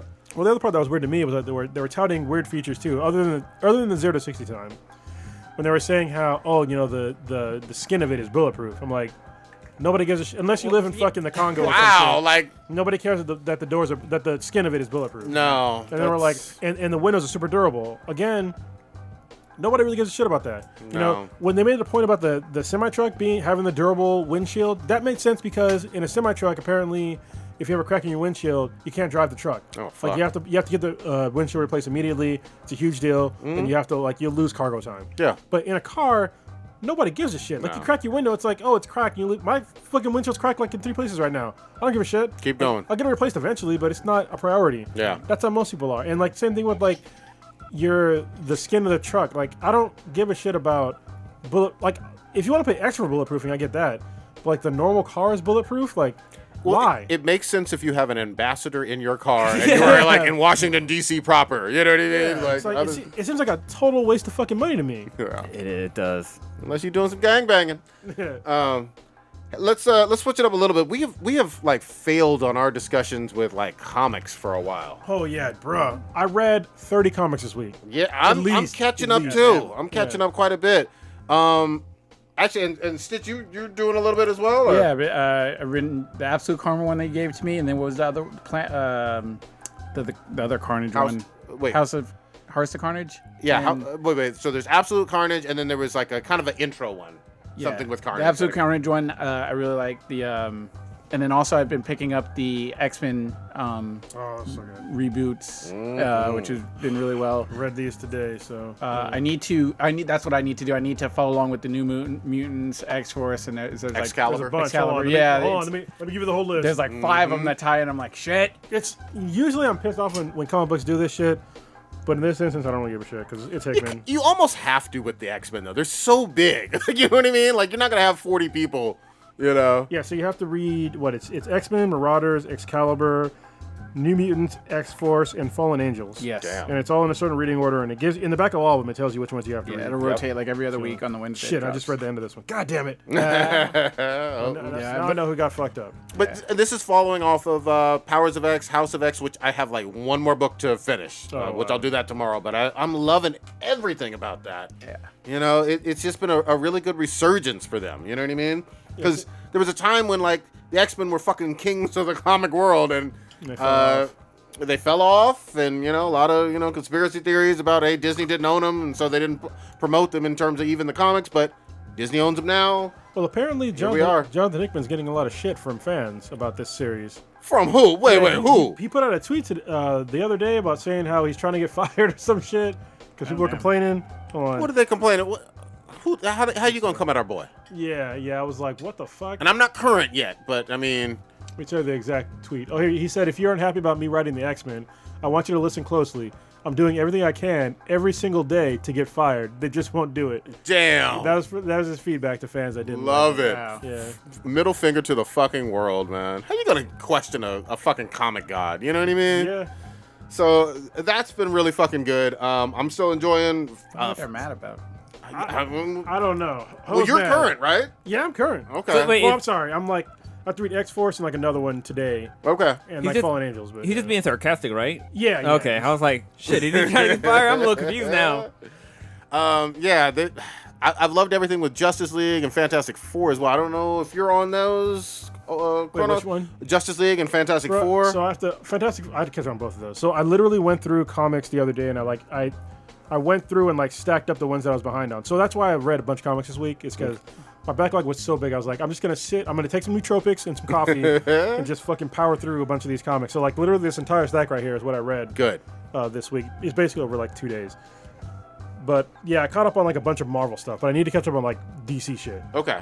But Fantastic Four wasn't in there, though. Wasn't in there. What about Silver Surfer Black? I caught up on that. Yeah. Okay. I mean, it's already finished, so. Oh, wow. No, see, that's how far behind I must be. It's only a few. I think it's like maybe 5. Oh, man, I've loved But it's so it, good though. because it's that artist that I love. The guy that did Luther Strode. No. He did Luther Strode. Yeah, you could tell from the art style. It's psychedelic. It's really bright and colorful, even though they're in deep space. But Yeah. He does some like real works, trippy man. shit. Yeah. I've been really impressed, and I'm glad that Marvel's come back with that shit. And then I've also loved on the DC side, City of Bane, which I know is a couple months old now or whatever. I'm finishing that off, and obviously everything having to do with my new favorite Green Lantern is this Jessica Cruz. Yeah.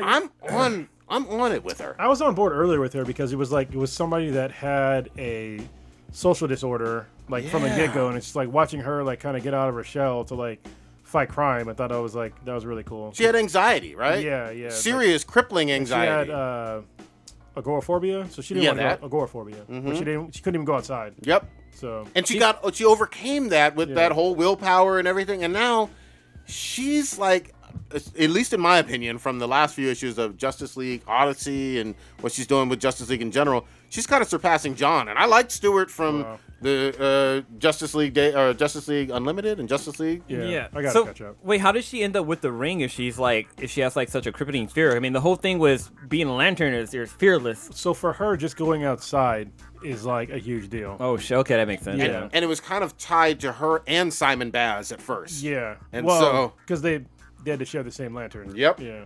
So I don't know. I don't even know where the fuck Simon is right now, but I don't even give a fuck. I'm so far behind on most DC comics. I need to figure out where I left off on all of them. Okay. So I can catch up. And this is a great week to do it. And now I'm pissed off because, like, I'm reading Batman Beyond, but I'm missing like issue 32 or something, or 34. Uh-oh. I don't know what the fuck it is. It's somewhere in my fucking house. So it's Somewhere not, in these files. I have 35 and up. I'm just Yeah. like, what the fuck? Because I have the Batwoman Beyond. And apparently that's worth a bunch of money now. Oh shit! You better find that one. Yeah. Well, no, I have it, but I need to read up to that. Get and current. shit. Yeah. Good shit. Well, and I noticed somebody had sent me an article about them changing Batman, like they're going to change his lore. I think it was you that sent it to me. I know. And I read a little bit of it and it talked about how like now Alfred's dead right now, and then Batman and Catwoman are like really working things out as a crime-fighting duel. So they have. We're gonna get married. Well, they've done a lot of great, and I won't spoil it, but they've done a lot of great aftermath of that split from when they were this close to getting married, and explained that in way more detail lately. So wait, they did not get married. So wait, I thought there was an issue. There was an issue when they got married, right? Because they show fucking Batman's dick, right? Oh, that was a different Batman. That was a whole different series.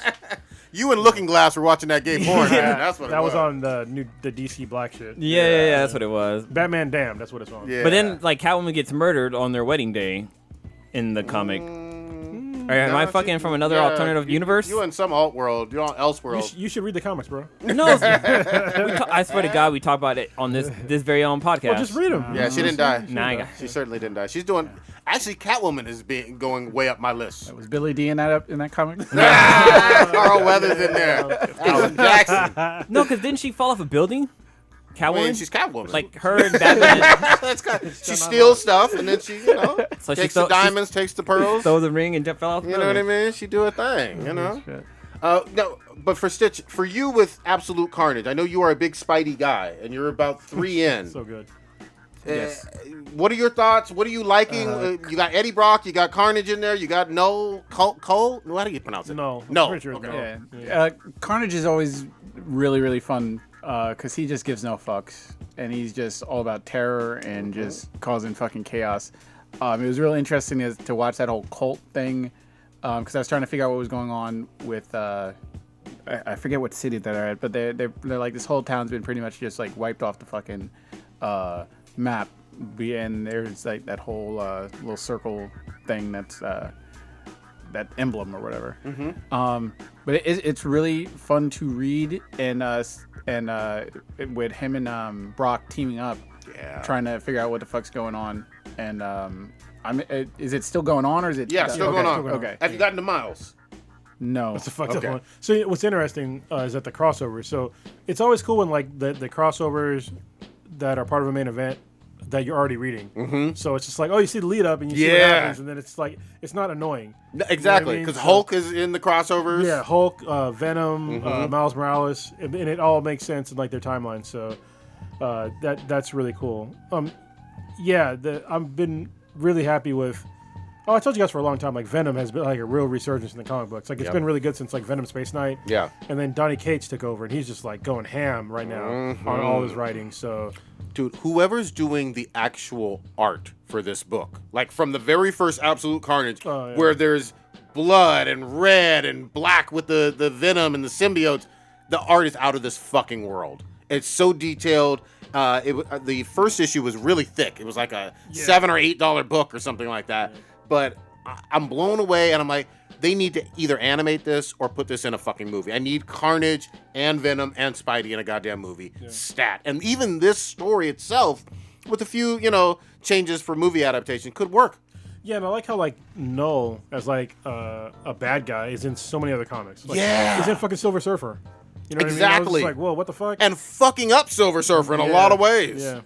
I think he was even in Thanos, maybe too. He probably was. He was in a bunch of other shit. So it's cool how we have like this new like supervillain. Yep. In the Marvel universe. Yeah, and then there was other kind of cool thing. I'm liking the fact for Fantastic Four, they actually finally named the rocket ship. Did you catch this?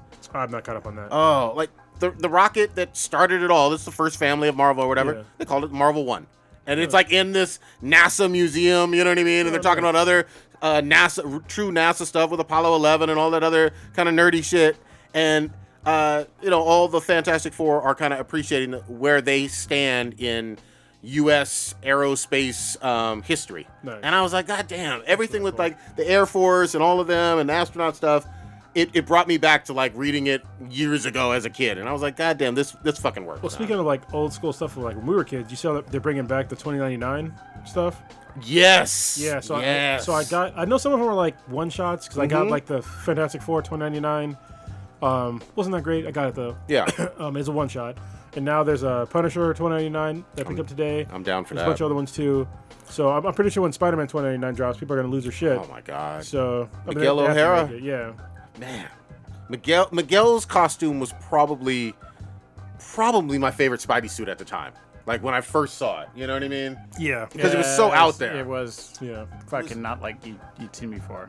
Yeah. You know what I mean? But now I think out of like all of them now, I think it's still Gwen Stacy for me. Not Spider-Gwen. She has my favorite costume. Dude, you know what's amazing? Like that's my daughter's favorite. You know what I mean? And I get why. Because the thing that's so weird to me is everybody else growing up with Spidey remembers Gwen dying. You know what I mean? And she's not in it. It's always Spidey and MJ. And my daughter's just like, no, Gwen has always been around. What the fuck are you talking about? You know? So yeah, I hope they do more with her for the Spider-Verse movie, which I know is pre-production planning and all that good shit. But it'll probably drop in a couple years. We'll fucking see. Why is Mark Walberg trying to ruin the Uncharted franchise? Well, actually, you know what's funny? He was originally cast, supposedly, to play Nathan Drake. Oh, Jesus. But because it took like 10 years for them to make it, and he was going to play Sully, I was like, bruh, what the fuck? I don't know how possibly he could play Sully. That just seems wrong. He's an older guy, but he's not that old. No, but he's not old looking. No, he doesn't look old. I mean, he's in great shape. Yeah. Are you kidding me? Like he looks like he did from the Funky Bunch or Good Vibration days almost. He looks like he still do parkour. Exactly. Unlike Sully. Yeah. But again, I mean, they can make him look old. I mean, makeup. We'll fucking see, man. I don't know. Who are they gonna have to play Drake? I think it's going to be your boy from Spidey. He's a young Drake. Oh, Tom Holland? Tom Holland. Yeah. Okay, that's right. Oh, well, I guess it makes sense then. I mean, that Sully's younger. Yeah, you're going to de-age everything just like you did with Spider-Man. Yeah. Hot Mary Jane. Hot Mary Jane? You're talking about hot Aunt May. I'm sorry. Mary Jane was always hot. God damn it. Right. Not as hot as Rogue, though. Rogue takes more we're gonna split this into two things. Okay, what you got? First, we're gonna talk about the Charlie's Angels thing. Shit. That's gonna go on to the next topic, all right? Ooh. So Charlie, did we talk about that last week? Yeah, we did. We did? Okay, so we fucking roasted that shit. Okay, so after we roasted that shit, so guess what the director wants to make now? Okay, this is Elizabeth Banks, right? Elizabeth Banks. Something men related, and she don't fuck She wants to make the Invisible Woman. No. Yes. Wait, hold on. Wait, not the Fantastic Four character. Yes. Shut the fuck up. Sue Richards? Yes. Oh, Let me bring it up my real quick. God. Oh god. So she is a great character. I'm reading her actual solo book It's right really now. good. I like it. She's teaming up with Black Widow, doing espionage shit and all that.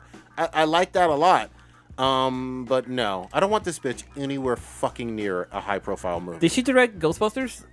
No, that was a Female dude. cast? Oh, okay. That was a dude. But she was in it, though. Holy shit. Was Universal sets Elizabeth Banks to direct and star in Invisible Woman. Wait a minute. So she would be Sue. Yeah. Oh, no. I think it No. if it wasn't for like some of the shit that happened in the past, I would be cool with her being the Invisible Woman. But yeah, I don't. Do you know how many blondes there are in Hollywood? Like you can't throw a fucking Yeah. stick. Well, I'm not sure if it's supposed to be a Fantastic Four. I'm not. Is it like the Invisible Man kind of? I don't know. Uh, If it is, then that's even worse. yeah. No, don't nobody give a shit about early 1920s Hollywood monster movie kind of thing. Well, especially just like people are tired of changing the fucking sex or ethnicity of some other show. Like we've seen this consistently. A lot. People don't like it, and they keep trying to do it. And every single time they do it, they get mad that nobody watches it, and, Yep. they blame it on men for some fucking reason, as if women are not part of the problem. Motherfuckers, they're half the goddamn population in the United States. WB is possibly going to make a mistake right along these same lines, where the rumor mill is going crazy about them talking to Michael B. Jordan for a recast Superman. So actually, that one, it depends on how they're gonna do it, because there is a Black Superman, but he's in a different universe. And he's not Kal-El. He's not. So He's if you wanna Kareem do it like Abdul-Jabbar. yeah, Kareem Abdul-Jael. Yeah. If they want to do that, then X. yeah, but then you're gonna go through like some sort of pretty obscure comic book Yep. thing. Which I mean, you can take the risk, but I mean, look, I like Michael B. Jordan. I think he did a great job as Killmonger. I think he did a great job in Creed. I didn't see Creed 2, but this ain't it. This is going back to your Johnny Storm stuff, almost. You know what I mean? and if you're out there thinking, oh, why can't he do that? Well, why don't they make Black Panther white then? Yeah. Why don't they it's make like- fucking Storm white? Why don't they make any other ethnic whatever fucking Caucasian? It's just like that's the way that I feel with like a lot of this shit. And there's other Black comic book characters that have the same power set as Superman too, right? Yeah. 'Cause there's like I can't think of their names. Damn, all their common names slip my mind. You could do a lot of interesting things with existing characters. Superman's too iconic. You know what I mean? You don't want the smoke. That'll drive people fucking nuts. And it will come from everywhere too, not just like Yep. the white community, but the Black community be behind it as well. Like, Just leave that alone. Listen, especially like Michael B. Jordan, you almost committed career suicide with goddamn Fantastic Four. Yep. So I mean, you clawed your way back to being a badass. You made a string of really good movies. Yep. So let's not step in potential dog shit. Yeah. I mean, with this. look, Chris Evans almost did the same thing with the same role with Yeah, Fantastic Four yeah. before he signed on with Captain America. When you're hot, you're hot, but you gotta know when to fold them. You know what I mean? Like, Yeah. this just isn't fucking it. But we'll fucking see. But the thing I'm excited about, The Rock seems to be doing every fucking movie in the fucking world. He's signed on for Black Adam. We got Jumanji 2. We signed up for Black Adam like fucking 35 years ago. Yeah, well, So- now it Finally seems confirmed. Now he's confirmed. What kind of jumping back to Michael B. Jordan? Like I thought there was a clause with Disney Marvel characters where actors who play Marvel characters can't be in any of the DC movies. At least maybe that's just rumor mill, but that's what I've seen. So this is before Disney didn't own them back then. Yeah, that's true.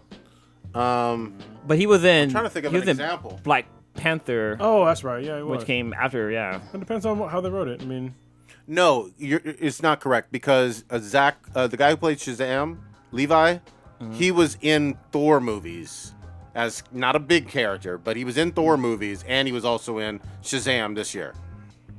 So something has changed with that. Maybe it's on a case-by-case basis, Yeah, maybe. but that's the best example I can come Probably up as with. like a lead, I guess, maybe or something. I don't know. Who fucking knows? Well, I guess But- Killmonger. Oh, yeah, he kind of was a lead. Well, Kimo, yeah, he was a lead. I mean, yeah, Because I can see he was Disney one of the like main being like, "Hey, we don't want to tarnish your image of this character, and if they see Killmonger as Superman, it's gonna be like, what the fuck? Like, you're gonna be breaking the illusion that he has of him being Killmonger. You know what I mean? Mm-hmm. So, it's Disney bureaucracy. We'll fucking see, man. We'll fucking see. Yeah. Do we have any other? Actually, Kronos, you were mentioning in the chat. There was a new anime, Cabanari. It's not new. It's old. Oh. It came out. I actually remember like. I remember the tagging movie. you in it a while back. Yeah, the movie. It's a TV show though. It's an anime. Did the show come out after the movie? I don't remember the movie. Oh, okay. It's Kanabari and the Iron Fortress. I don't remember the movie. If there's a movie, I was not aware. Okay. But it's free on Amazon Prime. You can find it other places too. But it's pretty dope. Like if you're into steampunk and zombies and fucking ninjas, well not ninjas, but in like an anime, that's right up your alley. That's like all the only thing it's missing is fucking maybe fan service. That's about it. That's a big thing. Yeah. But they have some crazy zombies where like you can't. They're hard to kill. Okay. Sort of. So like, the main way to kill them is like shooting them through like the heart, but it's like protected by like this hard shit. So you can technically decapitate them too, but. That's kind of like in Blade 2 with the what were they called?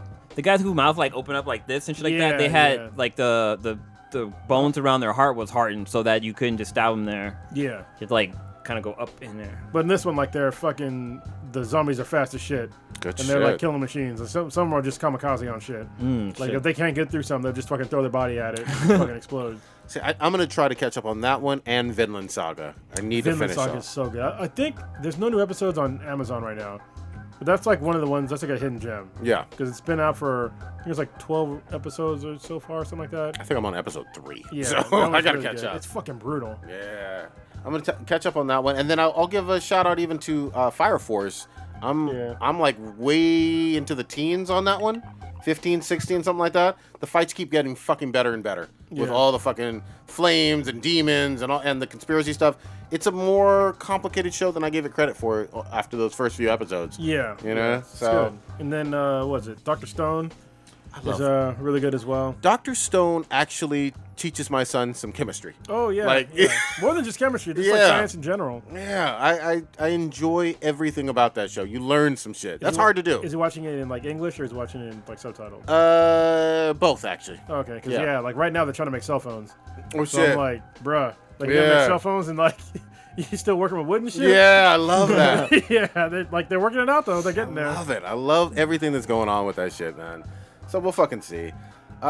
Anybody doing something special for Thanksgiving? Like just cooking or whatever. I gotta wake up early and cook. That's the only thing I'm really thinking of. You're not brining your bird right now? No, bird's brining. Bird's in the brine. So I guess I gotta figure out what time I'm gonna pull it up out the solution. But other than that, just chill, watch some TV or whatever. Probably find something on Netflix. I might check out the show. What was it? The Irishman? Kid Zombie one that I'm supposed to check out. Kid Zombie one. The one you were talking about. The one we were talking about. about. Kanabari and the Iron Fortress or whatever? No. The Netflix, the kids with the zombies. Day teenagers. Break or something like that? Or, God damn, it's terrible. If you want to watch something good, watch The Toys That Made Us. Oh, that's great. That's the fucking one of the best shows on Netflix. It's for our generation, too. Yeah. You see that. That's what I love about it. It's not for, like, boomers. Bro, that fucking show had me watching the... oh, fuck. I saw the My Little Pony movie. Yeah. Like, so I literally sat down with my daughter and started watching, like, the movie that came out, like, 2 years ago. Yep. It was really fucking good. I was like, what the fuck? No shade at all.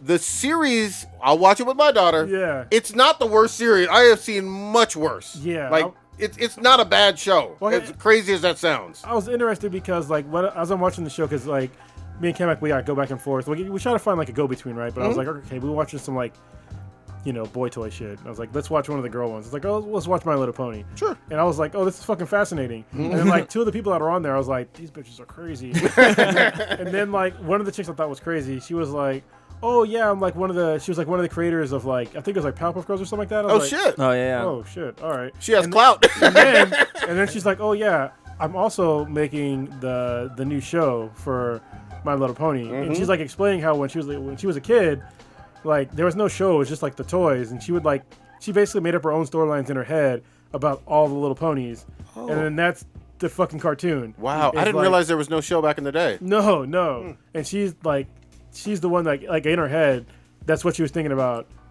Was those characters like Makes how sense. they were? I was like, damn, I was like, much respect, that crazy. Well, maybe a little crazy, but in a good way.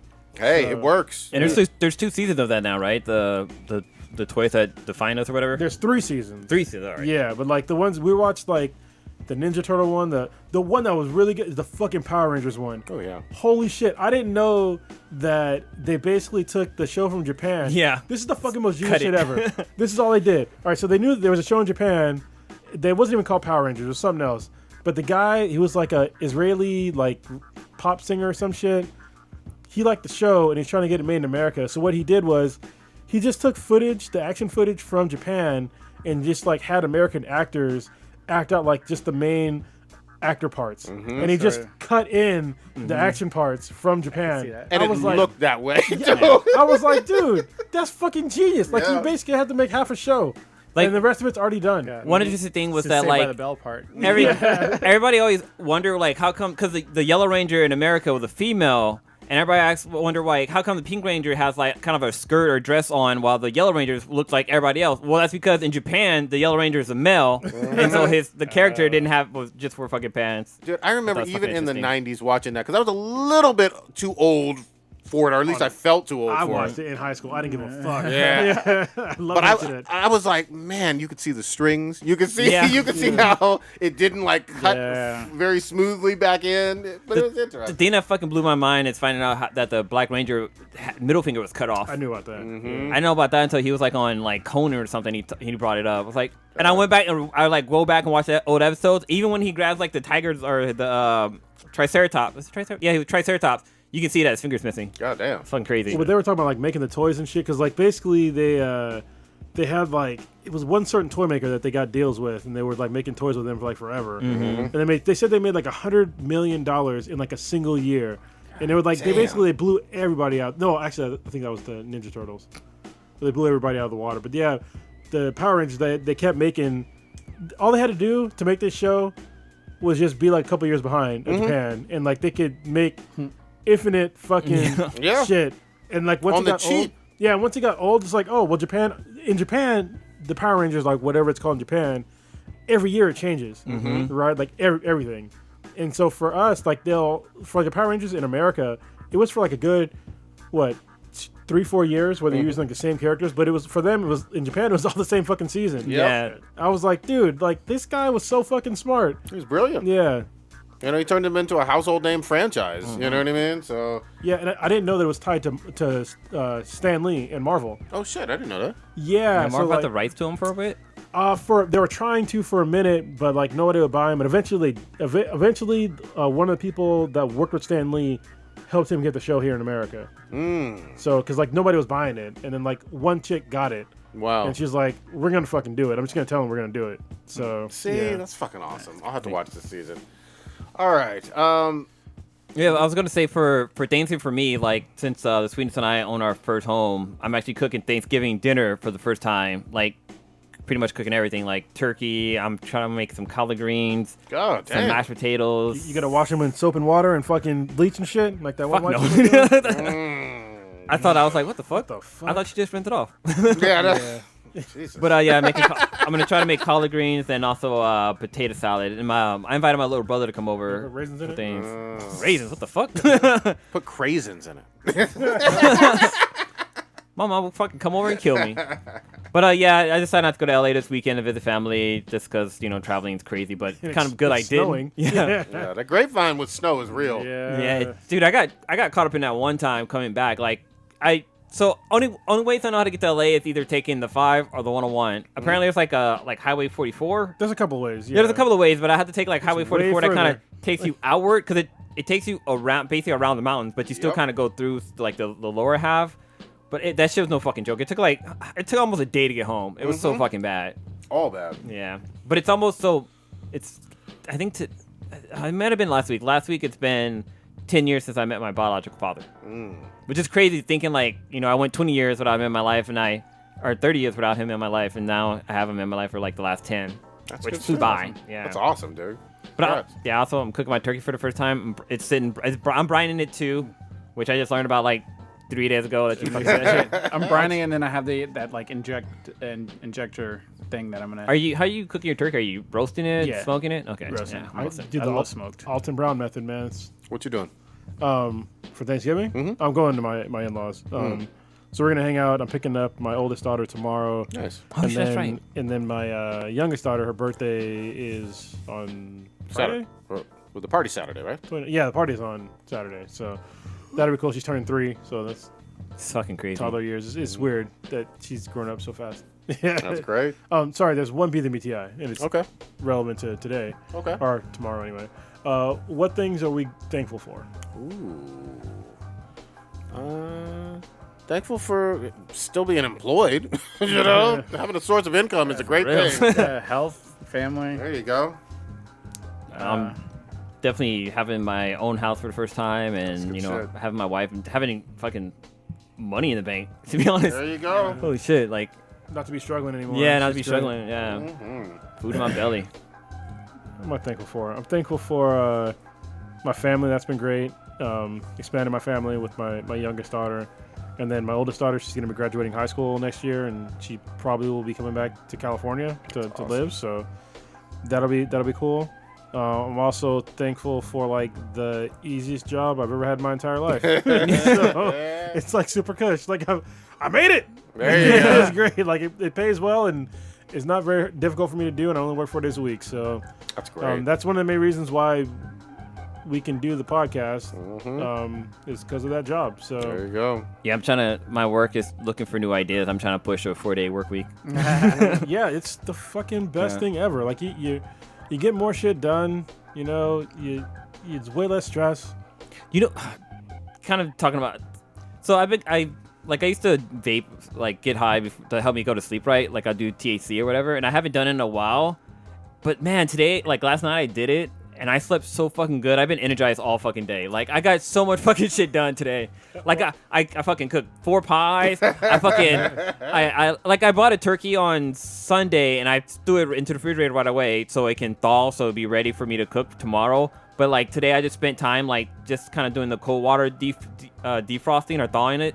And I did that. I fucking ran to the store. Like I had a P1 call today. Like man, I felt like I was super productive today. You got a pussy one call. Yeah, I had a P1. Priority one. Somebody's down. Well, no, I had a customer. They need something delivered next week, and we're like, dude, we're fucking closed tomorrow and shit. Friday. Like this shit ain't gonna happen. Were they from overseas? No, they're from here. They're over in New York or Wisconsin. No, not Yeah, Wisconsin, New Jersey. I told you that was the You are hardest. all over the place. Yeah, the hardest I thing am. for me about Sober October was like sleeping. I was like, bruh, it's hard. Like it's difficult for me to sleep. And like when I was like no THC or booze, I was like, shit, it's gonna be rough. Melatonin got me sorted through it, but it was just like sleeping as a motherfucker. Dude, I slept Take it so for fucking granted, good last yeah. night. It was like amazing. I had a great fucking dream. I can't talk about it because the sweetness would murder me.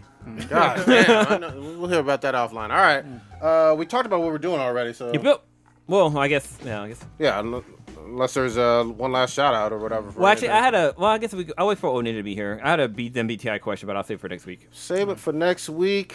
For definite certain, this weekend I'm going to finally finish off Borderlands 3. That is my goal for tonight, maybe even tomorrow. Yeah, I'm level 50, man. I got all kinds of guns. Yeah. I can't wait. I'm 34, so I'm working there. I've literally got at least 100 fucking legendary guns. I'm gonna take Or some. legendary items. I'm serious. Yeah. At least 100. Drop them off. Text me you're on, and I'll jump on Yeah, I ain't got shit to do except make sure that house don't catch on fire. There you go. You have been listening to the Dankest podcast. We are on all over the interwebs. iTunes, Stitcher, too. We ain't on no Player Strata. FM. SoundCloud, Strata. You won't find us on there. Stadia, No Stadia, but we are on Google. Stadia. Yeah. Yeah.